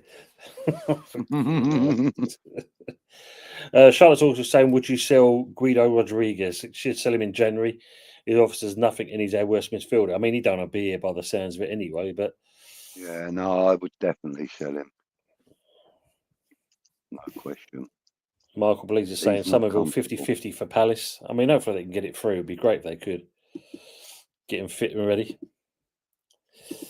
And she's got questions coming in thick and fast. Would you sell Fulkrug? I know he's always injured. I'll be Rodrigo Muniz, which we were talking about earlier. Yeah, that's an option. Selling Fulkrug. But I mean, listen to Potter's interview earlier on this afternoon, and I know James was on there as well in the chat. He did allude to, let's make sure that we can work with a man. Let's get him fit again and let's get him back in. So he seems to be, he knows he's there. A man's injured. We can't sell him because of that. So you've got to work with what the tools you've got in front of you. So fair play for him to say that. And that gives a little bit of confidence to the player as well. But I don't know. It's an interesting one. Yeah. I don't understand that why Fulham. First things first, number one, why is he not getting ahead of Raul Jimenez in the side? Like, don't get me wrong, Jimenez is good, but he's getting older. This is up and coming kids. He was at Borough, I think it was. 30 million's a bit strong for me. Was it Awonyi? He looks like he come down. He come down for talks yesterday, by the sounds of it. Yes. Train station. I see it on Twitter. The geezer. See him. I would like him. But 20 mil. The thing is, do we have to go and do a 20 mil purchase on a player like a Danny Ings Part 2? That's where the problem is at the minute. Like, but I want him half his age. Yeah, but he's 27 years old, one year. 20 mil for a player. Still young. Still young. I don't know, he is still young. The problem is, and I can see where James is going with this, because the problem with Iwanyi in that he's been injured and he doesn't seem to be the same player as he was before that injury.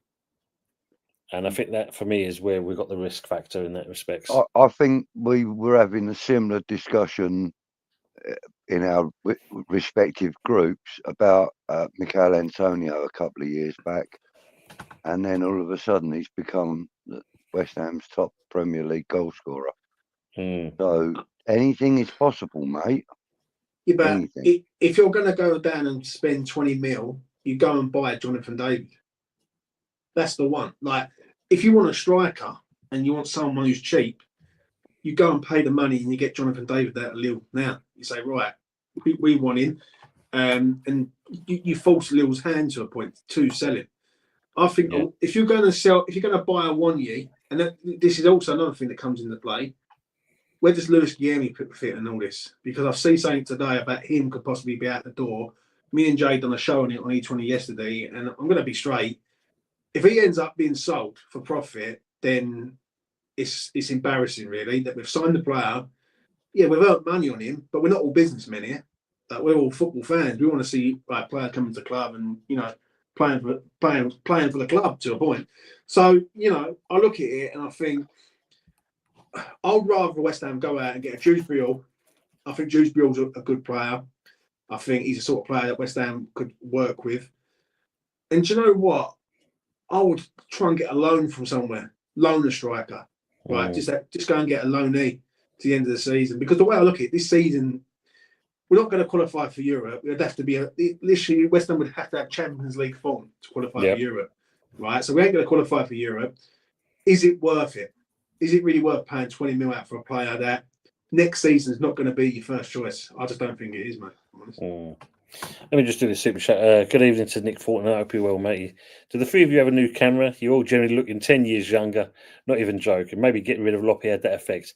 Absolutely. We've got a light, a shining a light.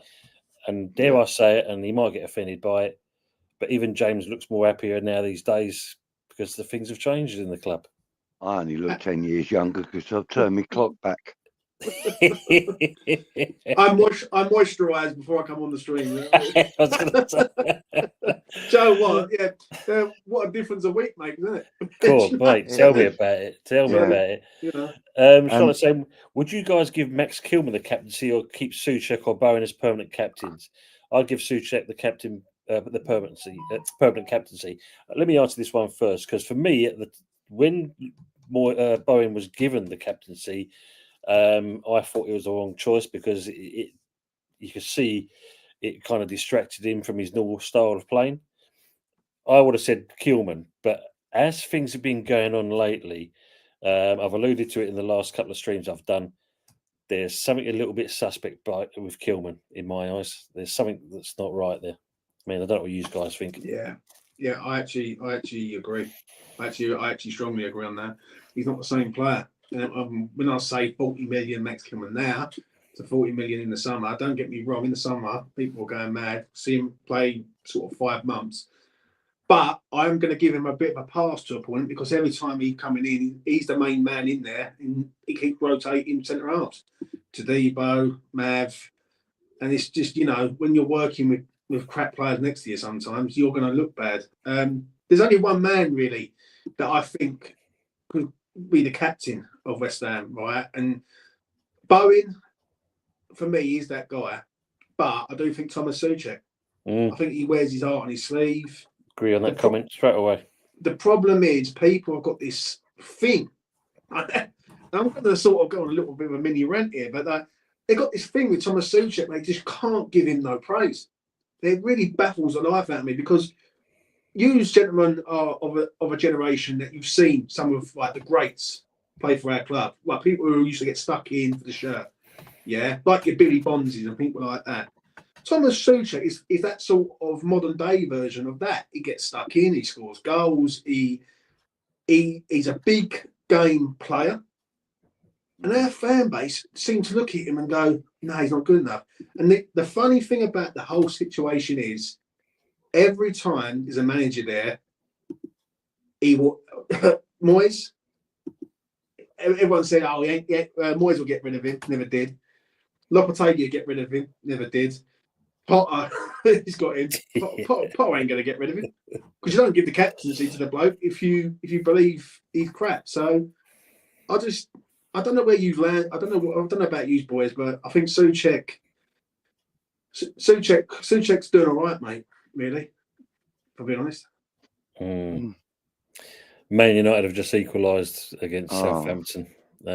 So yeah, I'm just gonna. I mean, Mama Flossy saying you're still in the whole team and that, and it refers to Charlotte because she is literally selling the kitchen sink here. And would you guys sell Luiz Guilherme? I'd keep him and give him a chance. The club are looking to sell him to Saudi to free up funds, and we've already talked about this one. We feel like he needs to settle in a little bit, and hopefully we'll see something with him next season, possibly. But I know people have got different opinions on that one.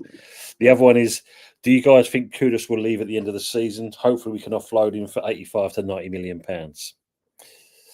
I don't think no one's coming in for money, mate. Hopefully be the same situation as in the summer when that release clause was never triggered. I'm going to be honest. If they get rid of Luiz Guilherme, then obviously Mo's not leaving. Basically, because you just don't get rid of Luiz Guilherme. Then, like, if you believe you don't get rid of Mo's replacement, and then get rid of him. Yeah. Can I answer the question previously? The previous question, the one that you and James answered that I didn't, which was the Kilman thing. Yes, Kilman? the captaincy thing. Yeah. So basically, I'll cut it short, but I agree with both of you two. I think that Thomas Souček should be the captain on field. I thought he done a really good job on Tuesday night. He spoke really well after the game, and he was a captain, and he showed he was a captain. And I think Jarrod Bowen should be his vice captain, in my opinion. I would not take the captaincy off him completely, but I would say to him, listen, the guy's really responded to him. When he's on the pitch, I want him wearing the armband. If he's not on it, you do. I think Jared would probably accept that. Mm. You know, you're the club captain, but similarly to what we did with Noble and Rice is going to wear it, you know, most of the time. And then if Noble came on, Rice would hand it over.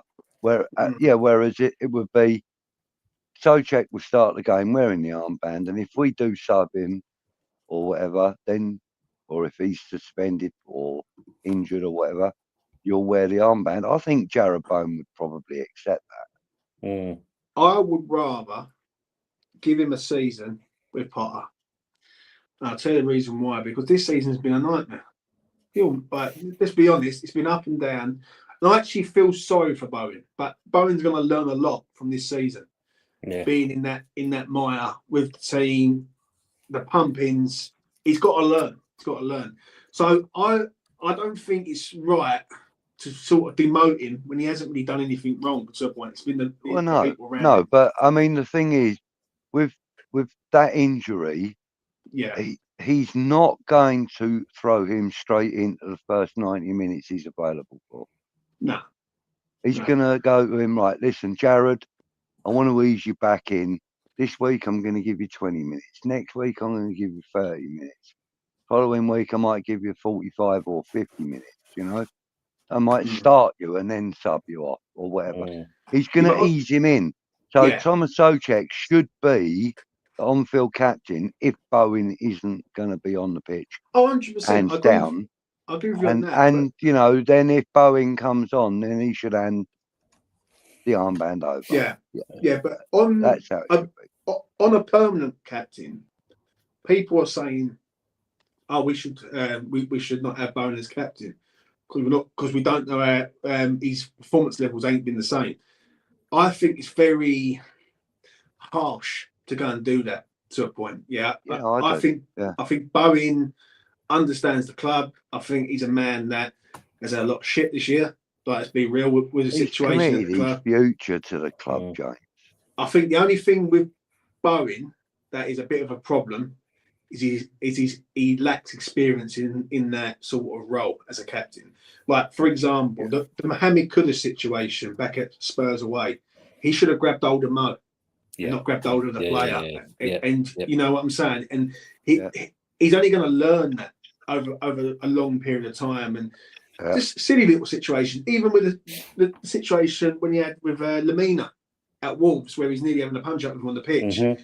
He's got to learn from these situations in order to be a captain. Now, Thomas Souček as captain, he's captained his country, he's captained us. I'm either one of them because they both care. Do you know?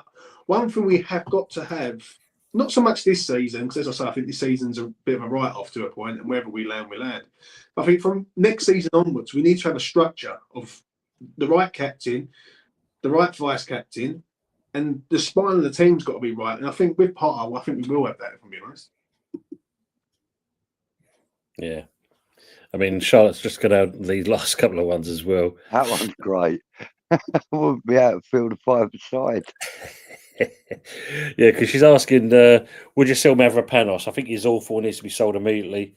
And also, there's the Alvarez situation where he's wanted by AAC Monaco.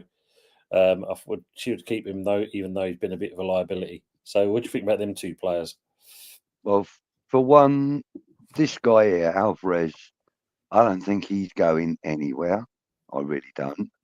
The AS Monaco link, you know, it's very flattering. But I think he's got a job to do, and I think he's dead set on doing it. He kind of gives me that impression. And as far as Mavropanos is concerned, there's a player in there. Yes, he has been a liability, and it would take somebody very special to dislodge him from favour at the club right now. So, you know, we would have to be signing, you know, a Rio Ferdinand or something, you know what I mean? Like a proper big name. And we're not about to do that, not in defence. I would get rid of Maverick Powers tonight. Oh, I would too. I would too, but we're not going to because, you know, at the moment he's what we've got. You know. Oh, listen, what he's got right now. Yeah, we have got a fourth choice centre half as our first choice because we've got no one else. Yeah, that's not down to him. Yeah. That's down to the club. For me, this man's a walking mistake every time. Yeah, and I've discussed it on E20. I've discussed it on here. I've discussed it on the Sunday Night Takeaway. Subscribe to Tony's Sunday Night Takeaway edition. I've said it all the time. And we've all said it. He'll have a great game. And he'll do one moment of madness and it'll cost us. Do you know what I'm saying? On the mad side of things, I think he's always going to be a covering defender, not a first choice defender. If he's a covering defender, I'll accept that, hands down. I'll say, you know what, fair enough. You've got Todibo, you've got Kilman, you've got one more, and you've got Mav. I'll take that.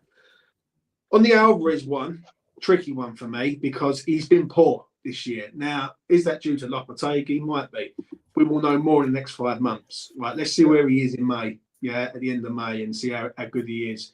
I don't think he's a bad player, but if someone said to me right now that you're going to take him out and you're going to go and get someone like a Dewsbury or someone like a Bellingham from Sunderland, or even a Hayden Hackney, I'm going to mention him because I think he's a great little player. Right, I would rather go down that route of getting rid of Alvarez for profit and going and strengthening the whole of the midfield.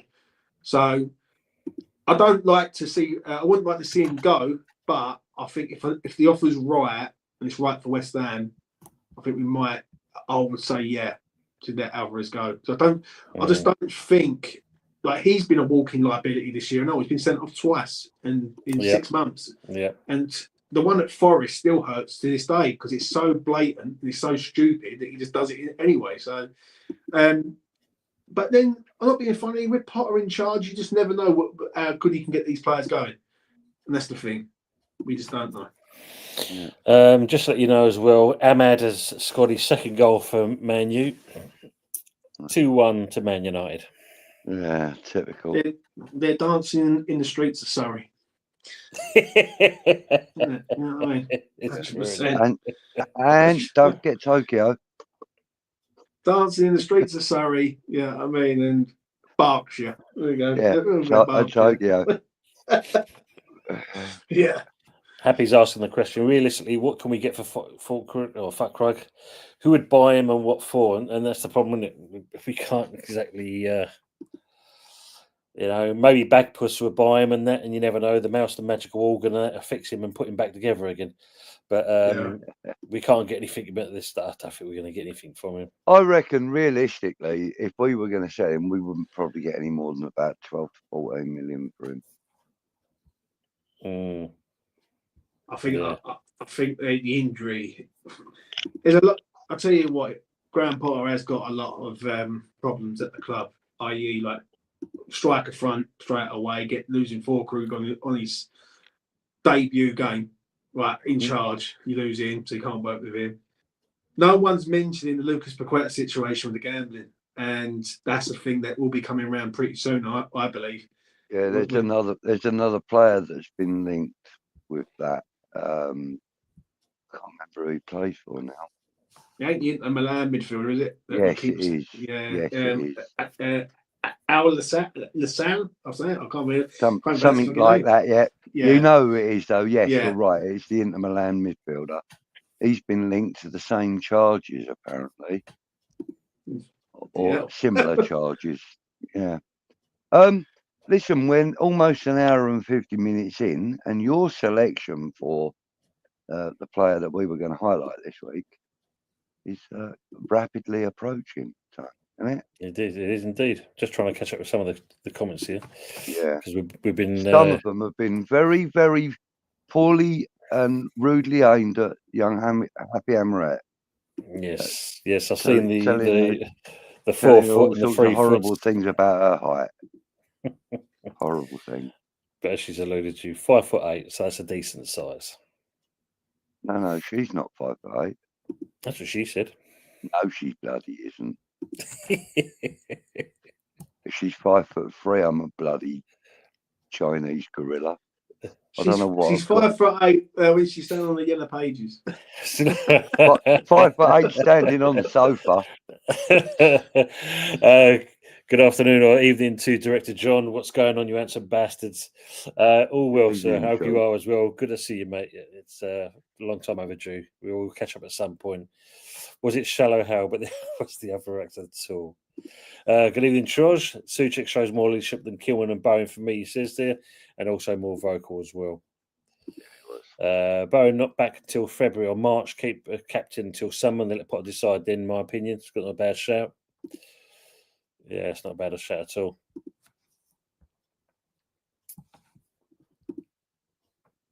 I did agree with that though. Bowen has grown into it a bit more as time has gone on this season. Yeah, I think I said this before on one of my shows, and that I think I still say it. Since he got that goal for England, that's what changed him. Yeah, you know, because he actually grew into the role as a captain. We know he's a very, very different character to number 41, and we thought that by giving number 41 the captaincy, we all thought, that means he'll stay, he'll commit his future to the club, and no, we were all to the chat, Leon Nickra. But Bowen seems to thrive on the love of the club, if you know what I mean. Oh, see you later, Tone. See you later, Bye, mate. He'll be back. Yeah, thanks for the chat. This mouse pad is so sensitive. Sorry, he's back. Look, he's back. Yourself at my own channel. I'll keep myself. Like and subscribe to all our channels. Oh, it's free one there. Yeah, my God, look, free one there. Yeah. Yes, come down in some of the. He does that to himself. Imagine what he does to us poor bloody guests. You were still in the channel. You two were right. Yeah. We held it together for you, mate. Don't you worry. I just think with Bowen, you just got. I think it's a learning thing with him. I really do. I don't think he's like. I think this season's a learning thing. Like obviously the injury and everything. Like that's unfortunate.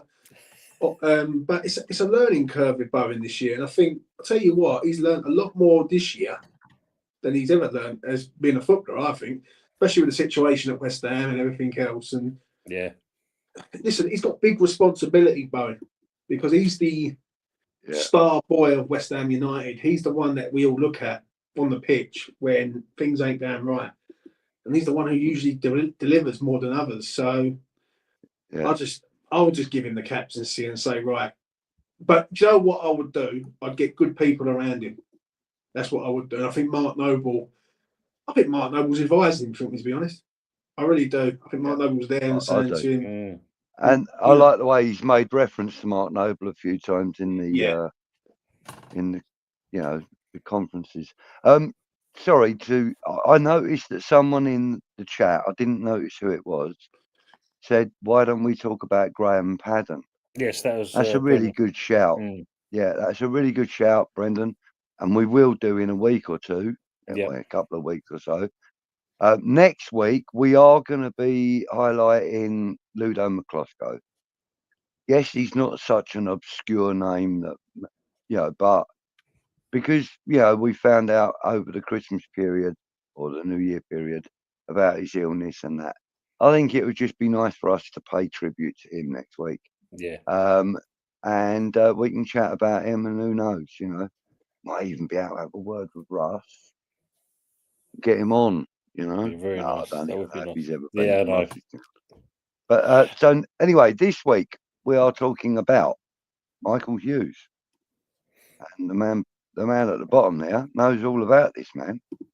So go and hit the video quickly, Tone, and then we want to do some more of the comments. Let me get that part.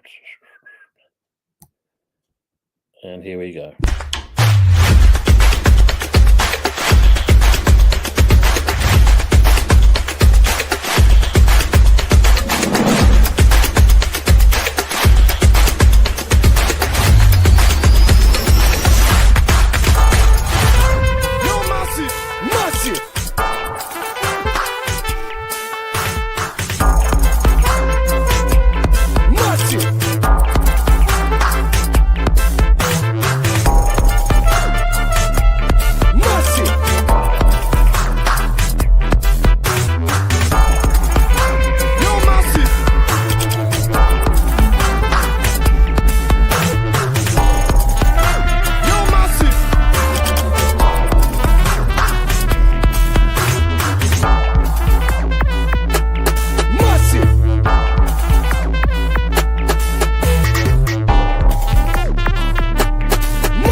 Michael Hughes.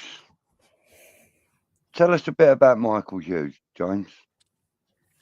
Well, I remember him growing up, mate. He was one of them players. Tackle. I would tell you about it if I had my mic on. That would help the situation. We heard you, Right. mate. We heard you. Yeah, well, very bloody thing. Anyway, yeah, he come from Strasbourg. He was at Man City as a youngster. Went to Strasbourg. Right. West Ham picked him up, and he was a good player, really good player. I used to like him in that sort of middle of the park. You had him, you had Ian Bishop, and you had John Moncur. I think John Moncur come a bit later on. Memory serves me right, but I remember a goal where he scored and Nottingham Forest away in 1996, I think it was. 95, 96 is around that era. We had the old cream away kit, which was great. And listen, I used to really rate him. He was one of my growing up. I never see West Ham from 94. It was really from like the 95, 96 season, Euro 96 sort of era. That's when I started sort of following West Ham. And Hughesy was a lad, mate. He was a lad. Obviously, he went on to Wimbledon, got sold, and I loved him. Yeah, what a guy. Yeah. Well, funnily enough, I mean, I don't know whether you was able to read it in that little video thing, but he was the first ever British player to change clubs under the Bosman free ruling. The first ever British player, and exactly 12 months later, we sold him for £1.8 million. But we'd already had him on loan for 2 seasons. Yeah. So we bought him in on a free, first ever British player to be, changing teams on a free under the Bosman ruling, and then a year later we sold him. So that was what his claim to fame. He was the first British player. Yeah. Joe, what? I loved him. I loved him in the middle of the park. It's up to I'd be interested to see what your chat thinks. Anyone who's in the chat, let us know this. Who would you compare him to nowadays? Well, I mean, Troj has said this. He's got a touch of the Snodgrasses about him. A little bit, yeah. I could see the sort of from the footage and from what I can remember of him and the footage that I've been able to catch of him, he kind of not quite as skillful, but as determined and as good as Scotty Parker for me. That kind of player. A little bit more forward thinking than Scotty Parker was. Yeah. But I'd love to know what his assist rate was. I couldn't find anything out about that. But I don't know if Nick's got it here. He's got 5 goals and 14 assists. Don't forget his assist. I'm assuming he's talking about Michael Hughes. Right. Okay. Yeah. I couldn't find that stat where I was looking. So thank you for that. 14 assists in 83 games, 5 goals. That's 18 goal involvements in 83 games. It's not bad for an attacking midfielder, mate. He was a workhorse. Not the best, but yeah. And from what I remember, he wasn't afraid to go in for a good tackle either. No. I mean, what surprised me, James, is the amount of little games he actually played for us. I thought he played more than that. When he's only 83. What did you put there? I'm just looking at it now, right? 94, 95, 17, 2 goals. 95, 96, 28 games, no goal. Well, I don't know how that works then, because I swear 95, 96, 96, 97. That must have been the goal where he scored at Forest then, because I knew it was one of them. He scored 3 goals in 38 games. He wasn't really a goal scorer, but he was like a rugged sort of slick midfielder. Like he'd break up play and start it off in for his own team. He was He was. Yeah, and I suppose kind of like I suppose you would say a touch of Nemanja Vidic about him in that respect, that he could break up the play and then start something else up. Yeah, look, next player He got a goal against Man United on the final day of the 94-95 season. Ended the match 1-1. He made Blackburn win the title. Correct. That's why he's my hero, Nick. That's why he's my hero, son. All them people in Surrey were gutted that night. Trying to say he played a lot of games for Northern Islanders. I think he thinks as well. I think he did actually. Yeah, did play a lot. Yeah, of those. I can't remember. Yeah, and quite a few. Saying in those days, era was more interesting in being a wheeler dealer than having a settled squad. Yeah, dugging and diving. True. But yeah, I mean, what I remember of him and that, he was. It was nice to watch as a footballer because I think, like you said, James, and he was one of those where, he didn't have to score goals, but he helped in the build up towards the goal.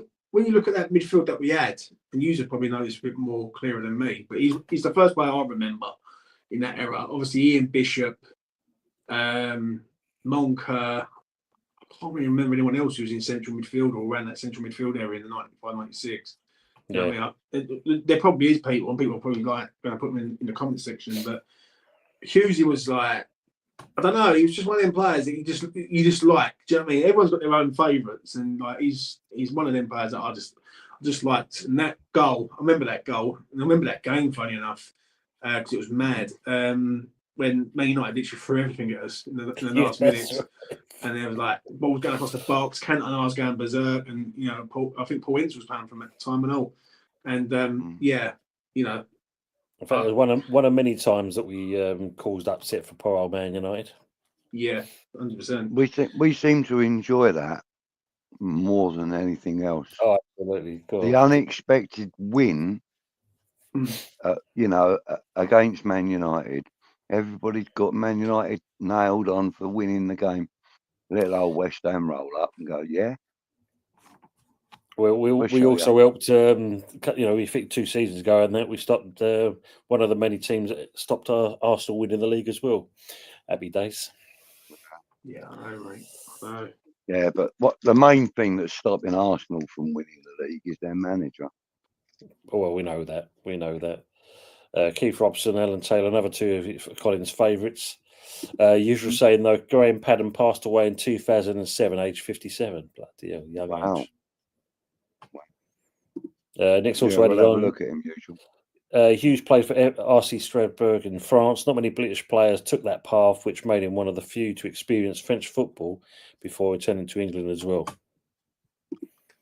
Snoddy is Scottish though, Trosh is saying, yeah. Bit snoddy was pure about the air. Yeah, they're getting each other. Nice comment here from Terence, because he's put on here and about what you said, Budgie. Would be great to recognise Ludo, Hammers Hearts, and those that send heartfelt love and a big thank you for being part of us. 100% on that comment. Yeah, completely. And I'm going to try and, without breaking any copyright rules, I'm going to try and put together a little montage of some, footage and pictures of him if I can. But yeah, good to have that. I mean, Ludo, we still sing his name at the stadium, mate. Do you know what? I met him, Ludo McCloskey, over Dagenham and Redbridge. Was it this summer or was it last summer? I actually think it was this summer. Summer's just gone. I'm sure it was. I think it was the day. If I've got it right, I think it was the day I filmed the game. Do you remember? I filmed it on Twitter. Yeah, I remember that. Yeah. Because anyone who doesn't know, I'm a bit of a rebel towards the board, but we don't mention that. So I filmed the whole game, and people were watching it on my X stream. And I went to the bar after, because I know a lot of people have a Dagenham Redbridge. Like, I'm not being funny. Like, it's like really my second home to a point. I know quite a few people. And the other day, so many of them went over to Millwall, and it was they had a really good night. And I met Ludo McCloskey. What a gentleman, mate. What a really nice geezer, like big geezer. And I actually said to him, one thing with me, right, is only one person I would probably walk up to and like speak to, and that's the Canio. I'm not really one of them people to go up and ask for like photos and shit like that. You know what I mean? And a few of my boys said to me, Jay, ask him for a photo and then you can put it on, or ask him for a video and you can put it on YouTube. And I'm like, nah, fuck that, I ain't doing that. Do you know what I mean? Because listen, I might do the YouTube game, but I'm not a fanboy. Do you know what I'm saying? I'm just not. So, And I sort of went, fair enough. And so I spoke to him and I said, "Joe, what, mate? You was one of my favourite players growing up. Like, I'm 38, and I used to get all the goalkeeper kits. I remember the green one, the yellow one, and do you know what I mean? Mhm. And he's just such a nice geezer, and it's such a shame with him. It really is that it seems like it happens to the good ones all the time, while the evil on fucking street seems to live forever. So yeah, it's just such a shame, mate. Yeah. So next week we'll have some. Yeah, hopefully we'll have some decent memories and stories put into the chat. Yeah. And it'll be nice. It'll be nice. And Just maybe, Tone, we can actually, if people want to, maybe next week we could open up and let the people come into the studio for 5 minutes and just tell their favourite memories of him. Stuff, no, absolutely. But that'd be great to have someone. I'm just trying to find a photo. Where's it gone there?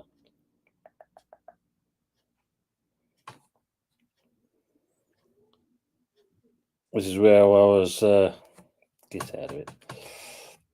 I was quite fortunate. This is before they kind of changed them all into flats, but I don't know if you can see this.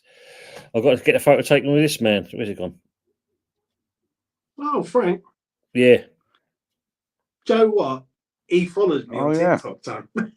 Does he? Do you know what? I'm going to message him after this. Like, one night I'm going to get drunk and I'm going to start messaging all these celebrities and say, listen, each one is the place, mate. If you want to be on the worst West Ham fan channel on the internet, then, come to my one. Listen, he actually follows me. He's actually got a podcast. I think it's called All About Frank or Let's Be Frank or something like that it's called. Let's Be Frank. Yeah, Let's Be Frank.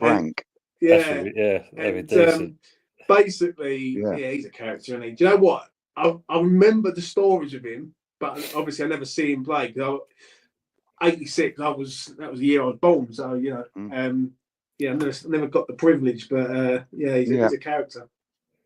Really is. Do you know where they signed him? Where they done the deal? I can't remember the area exactly, but the deal was done. John Lyle signed him in a Little Chef. Yeah, Cambridge, wasn't it? It's something like that. Yeah. Cambridge Little Chef or something. Cambridge, yeah, something like that. Yeah, signed Frank McAvenny in the Little Chef. Done the deal. I used to love Little Chef back in the day.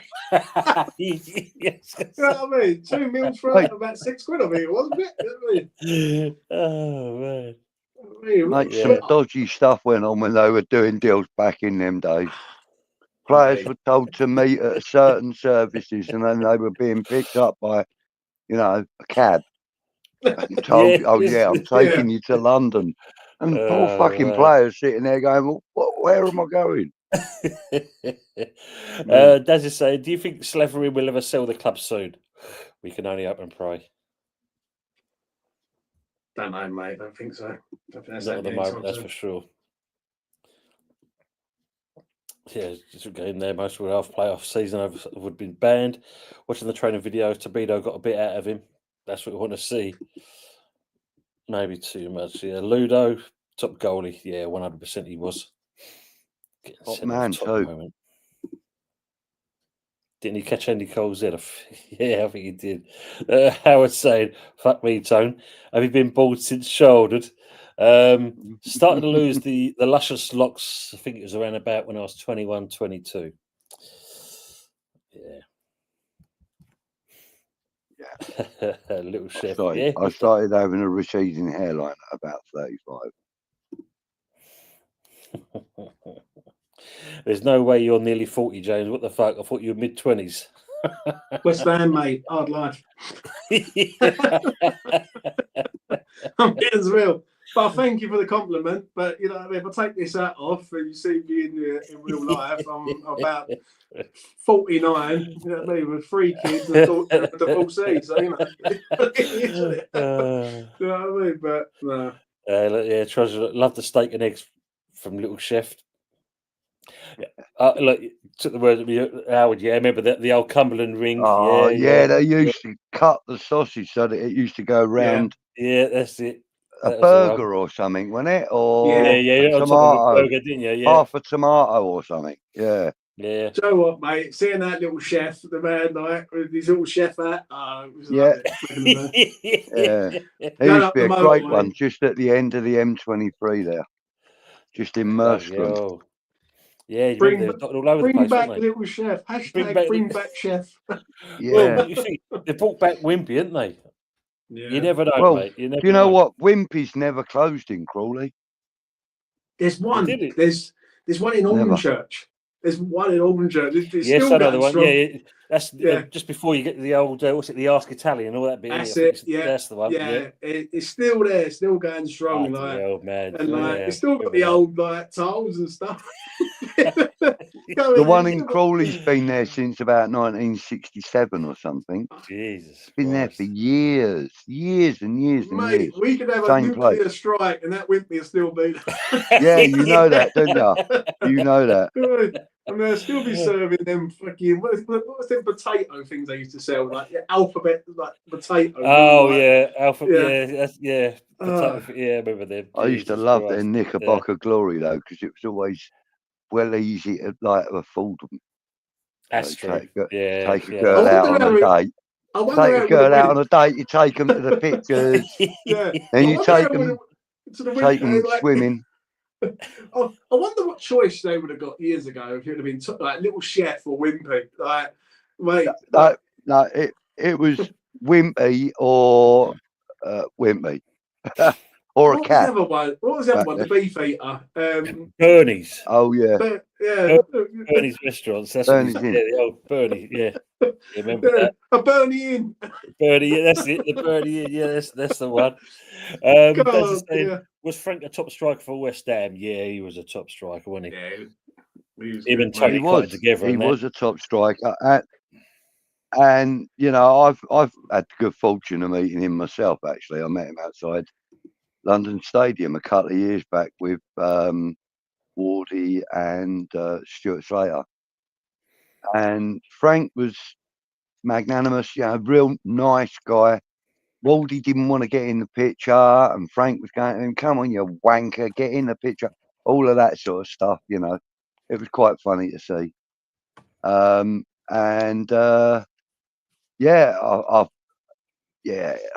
what a fucking player he was. Cursed his name when he went to Celtic, though. Cursed him. He loved the bevy. I won't say that. But, he loved the beer, didn't he? Oh, God, yeah. Oh, there you go. He did. Toddington services on the John Lyle signed Frank McAvenny at the Toddington services on the M1 motorway. Nothing changes with West Ham. 38 years on, isn't it? Fucking hell. Yeah. Even 38 years on, they're still doing deals in like little chefs or garages or some shit. Do you know what I mean? It'll be one of them creams, shakes and bakes places next bit. You know that, didn't you? You know, you can imagine in 30 years' time, they're going to be doing a deal in fucking Nando's, isn't it? Yeah, keep up the restaurant chains. Yeah, or a sushi bar or something. Shit, good evening to Daniel Andrews. Thanks for coming into the chat and appreciate you being in here. Hope Potter gives Mavropanos a serious talking to, like how James Collins was a bit edgy to start off under Pardew, and when Kirbishley took over, he got the best out of him straight away. That's not a bad shout. So hopefully we'll do. Sounds like a Wimpy Bender burger. And because I saw that Brendan looked it up for you, mate, so we just said where we put Todd. Some of the Wimpies turn it to Jenny's Burgers. Yeah, Jenny's Burgers. Remember that one as well? Yeah, don't remember Jenny's Burgers. We never got Jenny's down here. Yeah, weren't too clever, I must admit. That's like that Five Guys. I think their burgers are absolute rubbish. And don't ever have them delivered, because they deliver them in tinfoil, and by the time all the heat has been held in by the tinfoil, you open it up and the bun just falls apart because it's so wet. Do you know what? There's only one place that I do love. Shocking. Is anyone who's from Dagenham or been through Dagenham, Abbey Kebabs. What a place, mate. I spent all my youth there. I used to go to school. Happy Eater. That's Howard, it. the Yeah, Happy look, Eater was Happy the Eater, rival yeah. to Little Chef. I must admit, Happy Eater's all right. Yeah. I got a little story about a Happy Eater. So I don't know. Only people of my age, I expect, and maybe a little bit younger, that would remember this Mandy. movie called Mona Lisa with Bob Hoskins. And he was a bodyguard come chauffeur for a prostitute in this movie. And in the movie, they stop off at a Little Chef, which is literally 4 miles up the road from me on the way to Brighton. And at the time they were filming it, we were trying to get in there and they wouldn't let us in. They had police there stopping people from going into the Little Chef. Yeah. I like this They one were from filming. Usual. Look, when I was 13, it was a place you took a girl you liked. Yeah. Yeah, mate. Listen, that's what we used to do. We used to take them to Wimpy, take them swimming so you could see them, in their swimming costume. Right? And then you would decide then if you were going to take them to the pictures or not. Had your tick It's always listed. in that order, mate. Pull the tick list out. Yeah, here we go. Yeah. Likes a burger, looks fit in a bikini, and let's take her to the cinema. First place to do half pounders. Yes, I think they were actually, because they did great milkshakes. I remember that. They had many stadium talks in the 80s. Yeah. Mandy's saying Wimpy was always near a shopping mall. You would go shopping and end up in a Wimpy. Yeah, true. Yeah, definitely. We had one in East Ham as well. I think it turned into one of them loan shark places after that. They do a deal via TikTok. There used to be one down Forest Gate and all, didn't there? Yes, there was. Yes. Wimpy at Poplar. Yeah, look, the main square. Yeah, on the that's it. That's the one. I remember that and all. Terence is saying, I had a car recovery in Camden. As we were lifting the car, the geezer came out with Frank. Oh, bloody hell. 2 pie mash in there now. Oh, did you see that as well? They've asked Graham Potter on this press conference today, are you going to have pie and mash? Oh, yeah. What did he say? Yeah. He said he will do. He goes, I've got enough to get on with it as it is at the moment. But once I settle down, I'll definitely be doing that. I'll get down there and have a bit of pie and mash. What did you think of his presser today? I thought he spoke well, mate. Absolutely. I mean, I did. Installed you a little bit of confidence. It also made you feel a bit more connected with Potter as well, because he was saying the right things. And even when the journalists were asking him certain questions, he answered it, but he answered also, not directly, but indirectly. And I think even they bought into it as well. It was great. And the good thing about it as well, he conducted himself really well. Yeah.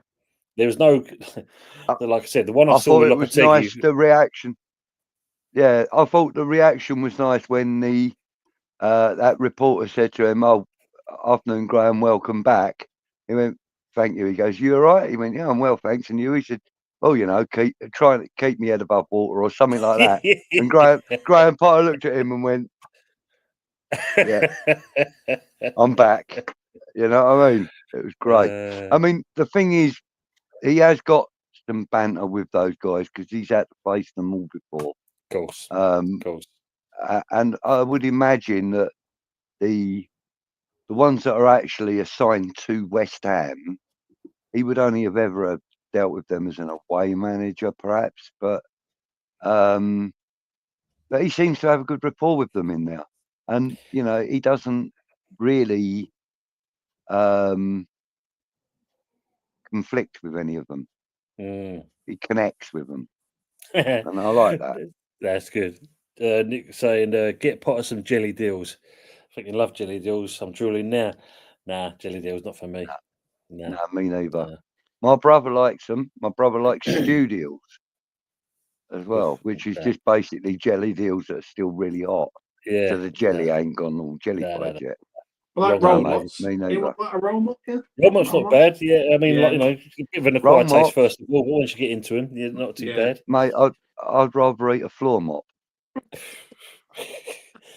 I've met you there many a time. Fuck that. Jelly deals, though, man. I very rarely eat anything that swims. I tried one fleck of flesh from a jelly. Nah, that was it. Nah, no.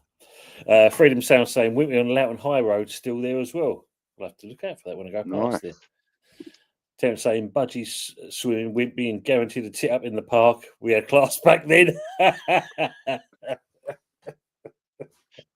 Yeah, mate. You got to do it, you know.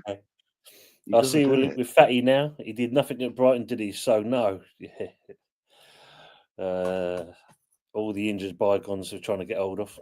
I mean, I'm just looking at the highlights there showing this Man United. That Ahmad, what a player he is for them. What difference a loan makes, isn't it?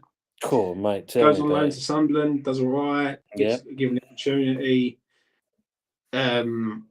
His time happens at the right time, you know. That's what we're gonna do. But will we? Tune in. Yes. I mean, the thing is, a lot of people are assuming that because Graham Potter's come here, that we're going to be linked with a lot of players that he's bought in before at other clubs and that. So to the comment I don't think we will be. I think he's got his mindset on other players. You know, I think he's got a clear set idea of what he wants to do at West Ham. I'm buying into it more and more every day.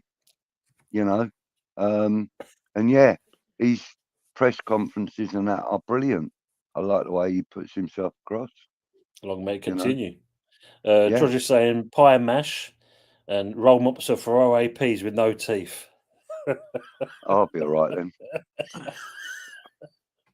By the time people meet me, I have no teeth either, Troy. Me, I've got a vigilante mob on my case, Troy. So this is the last time you see me, son. You know what I mean? Man's got no teeth. It'd be like a scene from Airplane, James, with all that queue of people waiting for the, you know, baseball bats. The queue? I got the size of the LS, mate, after me. So that is what it is. But, brilliant. Yeah, still going. Also, drinks in the George is saying at the Tuck is still going strong. Bloody hell. West Ferry Road. Jelly Hill's not nice. No, not at all. Jelly Hills. Off of the Waterman side, Manchester Road. Ah, bloody hell. Leah Nictra, because Potter has some time away, he'll be in with fresh ideas. I think that's a good thing, a good shout there, Lynn, because we were saying before, when you think going to Chelsea, we all know that was the wrong move for him. You can definitely tell it aged the bloke, but 2 years off, you know, fresh ideas. Let's hope it'll be good. But one of the things that I have liked that he said, which isn't so much scripted, but obviously something that he feels strongly about because he says it more or less the same way every time he says it. But what I do like is that he said, yeah, I've had all this time off and I've kept myself busy, kept myself abreast of everything that's going on. And when I knew that I wanted to come back, but it had to be the right place, the right job, the right one. It had to be the right place, you know. He said, exactly. and I've chosen West Ham, you know. And I like that because he could have quite easily have gone to other clubs. He said he's had offers. I wouldn't be surprised if Man United had approached him. Be interested to see what's going to go on with that. Good evening to Jose El Tel Cockerel. If you haven't had a chance to, please go and see his channel. Jose, good evening.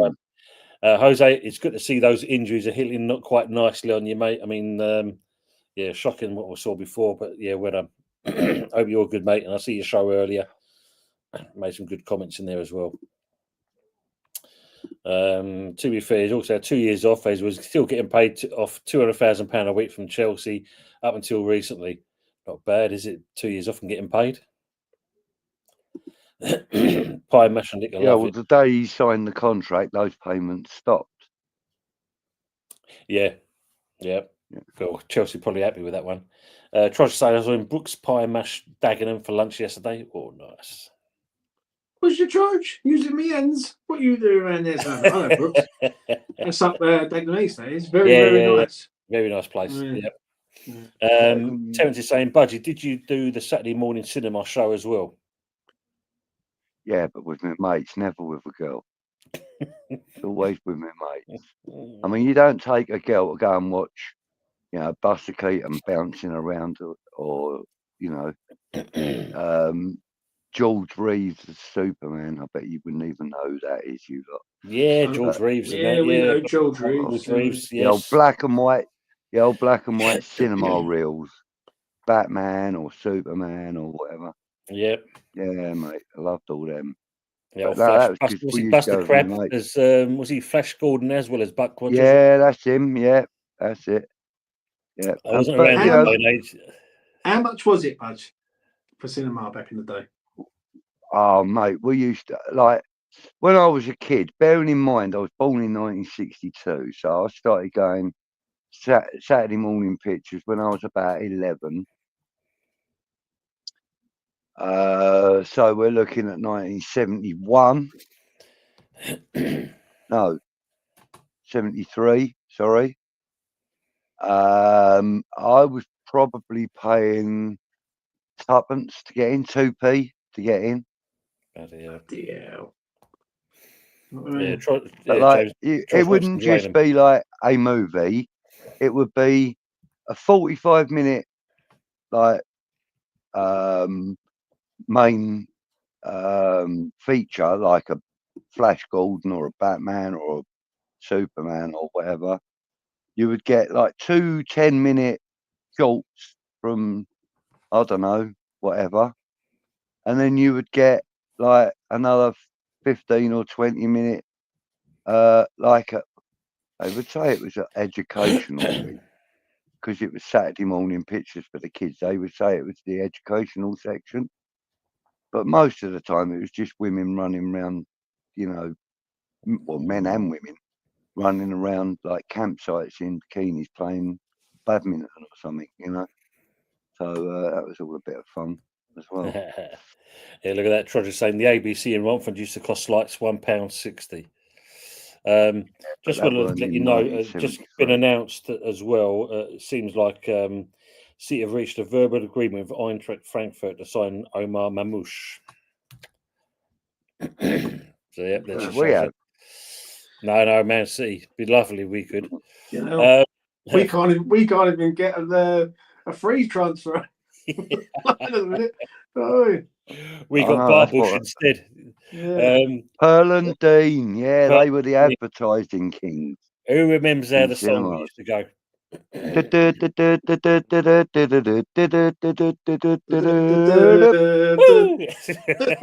you know what? That was the one. That fucking tune is in my nut every time I go to the pictures. You just sit there. You got your popcorn, don't you? You got your little your Sprite or your Coke or your Fanta or whatever it is, and then you hear that tune, and then you know you're at the pictures.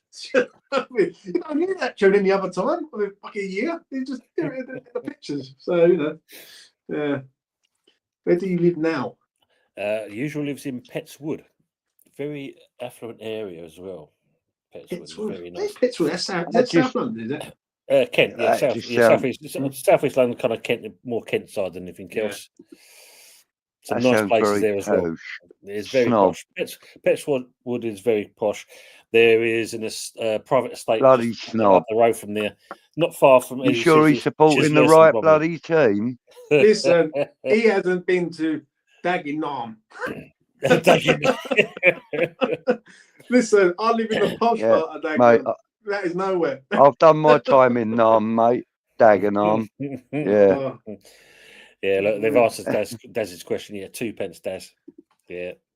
Pettswood is near Chislehurst. Yeah. And there's, I think you remember rightly, usually. What you got to remember. There's Chislehurst Caves up the road from there as well. Yeah. Chislehurst Caves. Yeah. What you got to remember is when I was going to the cinema and paying 2 pence for entry, 2 pence would also buy you 10 cigarettes. Bloody hell. Yeah. Oh yeah, look. So yeah. The Choc Ice lady coming round. Yeah. 10 number stick. Yeah, mate. Choc Ice. Mate, I'm going to have a right good munch in a minute. I'll go get the popcorn. I'm going to get Pearl and Dean on. I'm having it right off on this Thursday night. I'm going to have questions on. Just get the nostalgia going, James. Time for a time-out, look.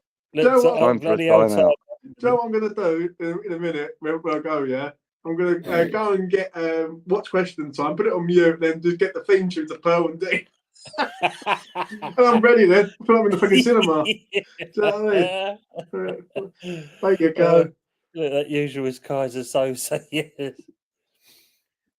Yeah, brother, when you go to Bromley, yeah, so I say the private estate is up the road from where they are. Do you put your wood in? Oh, Jesus Christ, Nick. Yeah, plenty of restaurants, some nice pubs. There is indeed. Terence is saying Budgie in 75 at the Saturday morning cinema show you had the double deckers and the only black lad, and it went on to be the lead singer of Aswad. Wow. Yeah, it was. Yeah. Billy Bonds lives in the next street to me. Wow. Did you see old Bonzo? Usual suspect. What a guy. Oh, dear me. Do you know what? Jesus. I'll tell you what, Howard, mate. You know what I mean? Maybe she's watching this stream and she just has like thinks about what happened that night or day or moment. The beautiful paradise of Wharton. Ah, yes. I take it that's Wharton on Thames, not Wharton on the Hill. or Wharton on Naze. On the Naze, yeah. Could be that as well. I went Wharton on Naze last year, funny enough. Very nice place. What was it? Yeah. I actually see someone who was from Twitter. Did you? Wharton, yeah. You know when you just like recognise someone? With me, I'm quite good with faces. I can recognise people straight away. And yeah, I was like... Well, ironically, Wharton on the Hill was the final... Nice. What a man. Well, Wharton on the Hill was the final drinking place of George Best. Was it? Oh, was it? Checkers Hotel, Wharton on the Hill. Yeah. Nice. I must admit, I went Wharton on these. That little arcade there with the fish and chips, very, very nice. Nick, do you know what? I was walking down some sort of greenery. Obviously, you're on a sort of a high top, and then you sort of look down and you see the sea and all that. Oh, it's lovely there, mate. Do you know what I mean? The only sea I get around my way is Graves Beach. There you go. I ain't getting nothing else. You know what I mean? Nick, you are lucky. I appreciate it, son. You know what I mean? You could also go to that, that sunny resort in Canvey Island. You know, you've got some nice resorts. Brendan saying Aswad, ? Yeah, and the same guy was also in... Oh, mate, what was the name of that movie he was in? Oh, no, he was in, Minder a few times as well. Yeah, it sounds like a posh South End Wharton on the Naze. Yeah. It's actually, that site, I'm going to be honest, is quite nice. So, yeah, as you said, it's a nice place, honestly. It's really quiet, not much traffic, nice beaches, etc. And you also get good internet there as well. Well, what more do you want, Nick? Now that you've said that, everybody's going to come there. So that not much traffic thing you can scrap. The nice beaches will be ruined. Yeah, and you can't buy a signal for love nor money. Yeah, you know what I mean? It's the same up here, right? Because where I am in Suffolk, I'm literally bang in the middle from Ipswich and Bury St Edmunds. Now, Bury St Edmunds, anyone's been to Suffolk, that's a nice place, I must admit. Like Market Town, it's really nice. I've been to some places all over the UK, but I must admit, Bury's all right. You've got the big old British sugars factory there. Yeah, that's it. I go past that all the time, Tony. That stuff and actually pump out into the. I know. I was driving past there the other day, and I was miles away from it. The fucking hell's that on fire? And as I get near to it, you suddenly realise, oh, I know it is. Yeah, yeah, it does. Honestly, pumping out this crap into the atmosphere, and it's not very good. But you can't have it all. Tate and Lowe used to have a big one in Silvertown, didn't they? They did indeed, yep. Are they still there, do you know? Yeah, Tate and Lowe's still there. It is still there. Yeah. Yes. They still get things delivered there from on the boats up on the Thames. Most people live there now wouldn't even know what the docks was about. No. Do you know what? I went down to Canary Wharf. When was it? Last week. Reggae band. It was last week when I met Lucas. It was, as it goes, it was this time last week because Lobattini got sacked on the same day. And that's all different down there now. Like Canary Wharf and absolutely, yeah. Like go down there. Like, I went in Witherspoons. I thought, what a result! I found the Witherspoons in Canary Wharf. That's a result. Went in there. The prices are like £5 a pint. I was like, get me back to Dagenham or something, or even Suffolk to a point. It's like £2.5 a pint. You know what I mean? But £5 for a pint down here anyway. Is it? Bloody hell, man! Yeah. But you know what? Well, actually, I drink Kronenberg. It's £5.20 a pint in my pub. Give me a Guinness any day. That's the Irish in me. Right, I'm going to make a move, gentlemen. No worries, mate. I'm just going to wrap up there anyway before we go, James. I just want to look, Brendan's saying here, sounds like a chat day out, going walking on the Naser by the looks of it. Yeah. We'll all go down there. Yeah. It's actually a good day out, man. Colin said, I remember taking a young usherette in the back seats in the Odeon Cinema bowling. Oh, yeah, the old bowling years back. I mean, that's turned into an Indian cinema now, that has. I don't know if it's still there or not. Nick's going to Suffolk this year. Have to go to the shit old town. Which one are you going to, Nick? Yeah, fuck's sake, Aswad. Yeah. James, I'd like to shout your channel out, mate, because we're going to be wrapping it up anyway. We've been here 2 hours and 36, so we've had a good old chat and covered a lot of ground today. No worries at all, mate. If you want to go and follow the worst West Ham fan YouTube channel on the internet, subscribe to E20 Zone TV for all your up-to-date rubbish in the community. Do you know what I'm saying? But yeah, don't worry about subscribing to me. Subscribe to that man's channel and subscribe to that man's channel, and then you go a long way, mate. Trust me. Yeah, but thank you very much. You're welcome, mate. Look at that. The Bull in Chislehurst is over £7 for a lager. Listen, the amount of money Usual Suspect earns on betting, right? Trust me. He's always coming into my chat. Usual, I know you're laughing at me right now. He always gives out the odds. So thanks, Usual's not short of a few quid. I know that for a certain. And you as well, Jose? Yeah. Matt's saying, shut up, James. Your channel ain't the worst, James, buddy. thanks for coming on this evening, mate. No worries at all, mate. Yeah, thanks for coming in, mate. It's much appreciated, as always. And yeah, ignore what he says. Subscribe to E20 Zone TV.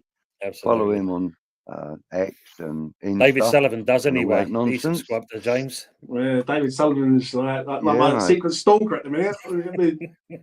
So yeah, it is what it is. But and Frank McAvenny apparently. So yeah, I am gonna message you. It's always a pleasure chatting with you, James. Do you know what? I bet you do it all. I'm gonna do it. I'm gonna message him, and if you see a show come up when E20 met Frank, I'll just be frank with Frank or something. I will do it. Trust me, because my old mate Frank. Before we go, and Brendan, thank you very much for reminding us all here. Another good chat. Night all, and happy birthday to this man here for tomorrow. Happy birthday, mate. Best wishes. Thank you very much. Thank you very much, guys. And I'm sure I will enjoy myself. I'll let you know on Saturday if I remember it. And yeah. Thanks, Terence. Yeah, mate. All the best. It's always a pleasure to be on with you, Tone. Always, mate. I mean, this is, he's always late to the party, but it's always great content when James comes on. We have a good old laugh and chat with each other. And obviously, as always, the great people in the chat who, help develop this. And it's brilliant. And everyone's wishing you happy birthday now, which is brilliant. Before you go, Tone, how are you finding it with regards of like building up? Because obviously you're actually doing well.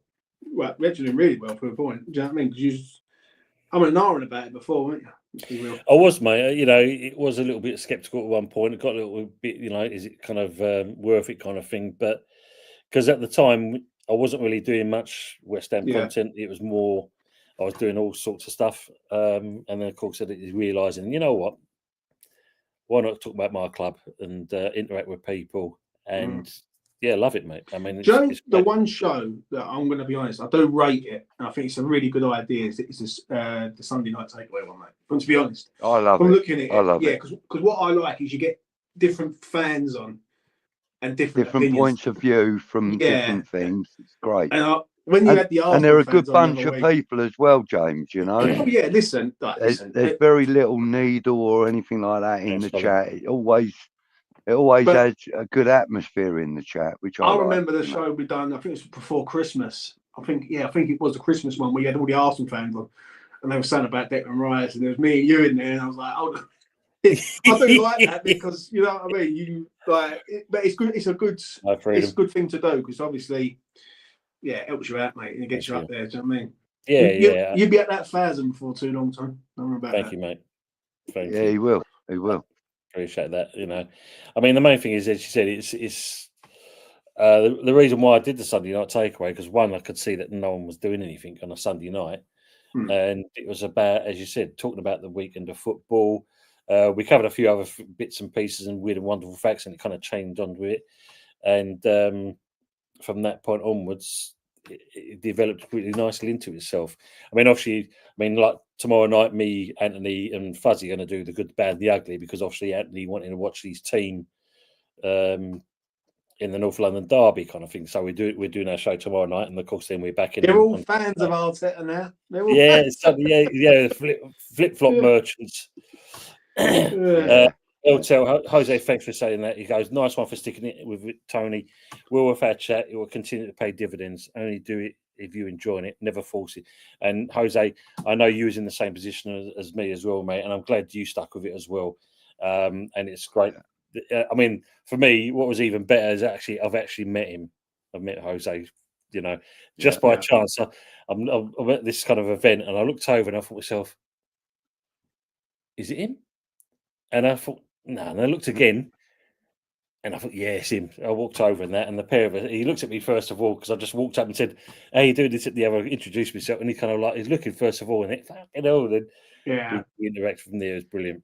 Listen, like even me to a point, like I've done. Thanks, Josh. It'd be 4 years in September that I started E20 on TV, and like for me, like it's been up and downs. Don't get me wrong. I've had it with fucking Moyes in, Moyes out, like we all do. Do you know what I mean? And I'm glad that era's passed now. Do you know what I mean? And I'm actually glad Potter's here because it's a bit more stability at the club more than anything. But you know what? When you get a structure in your club, and you get a structure, and you're not being funny, you just sort of like structuring your videos. It's a doll, mate. Really. Yeah, exactly. Yeah, look, I mean, obviously, Jose didn't have his glasses on. That's why he didn't recognise me. Look, he was making out Jose. 100%, yeah, of course. Yeah, look, great vibes on this channel. Thank you, usual. Great having you in here as well, mate. It's a great comments. Thank you, usual. Good night, everyone in the chat. See you all next time, Colin. Try and relax. Try and get some sleep, mate. Because obviously, I know it's been stressful over the last week or so. Hope you're all well, mate. Yeah. And they're all saying on there. I don't watch El Cocktail much because Spurs, but when I've seen your channel and I had to look at your videos, you seem like a genuine, amazing guy, and you put out good content. And he does, mate. I mean, he's a great guy. So yeah, if we don't get the chance doing that, go and see El Cocktail. Please give him a share, like, and subscribe. Put it this way: he's a lot more down to earth and a lot more truthful about Tottenham than we are. Tottenham TV are the twins. They are very, very biased towards Tottenham, although they are quite fair about West Ham, in fairness. But Eltel, mate, he's a lot more honest about what he sees on the pitch and stuff. Yeah, a lot more balance. Darren saying, cheers, guys. Maybe we'll get Declan Rice on loan before the window closes. I like this Tony Glazing session. Tony's amazing. Thank you, Nick, as always. Howard saying it's a good outlet for us out in the wilderness to interact. A lifetime at times. It makes me feel connected. I don't get much adult interaction. What do you guys do offering us fans a platform? Great. Appreciate it, Howard, as always. And, nice to hear, Howard. It's nice to hear that we help in some small way. Yeah. And yeah, Arsenal fans, they are funny as fuck. That's true. Or even Spurs fans, whatever. But yes, thank you for being with us. And that 30 people still watching us at this moment. And Budgie and James, love your content too. You're gods. There you go. And obviously, as you know, thanks, Nick. So don't forget, everybody, give this man, no, not that man there, a like for tonight, please. And make sure that if you haven't subscribed already, please do hit the notification bell with all new content and stuff. Make sure you give a like to James's channel, give him subscribe and everything. Also, Green Street Elites, if you feel like it. 100%. New stuff coming very soon, actually. Very, very soon. And yeah, catch up you next time on the West Ham review. Thank you, Mama. Brilliant stream, great guys. And night, Tony and Budgie. Don't forget James as well, Des. He's still here. Yeah, it's still. See, it's begun. They've forgotten about me already. He's reflecting on Sniper Elite and everything. Exactly. And on that note, we'll say good night. Hopefully we'll see you tomorrow. And other than that, enjoy your weekend. But more than anything else, let's wish this man next to me a happy birthday for tomorrow. Hope you have a good day, matey. And we're out. Take care all. And as always, come on your eyes.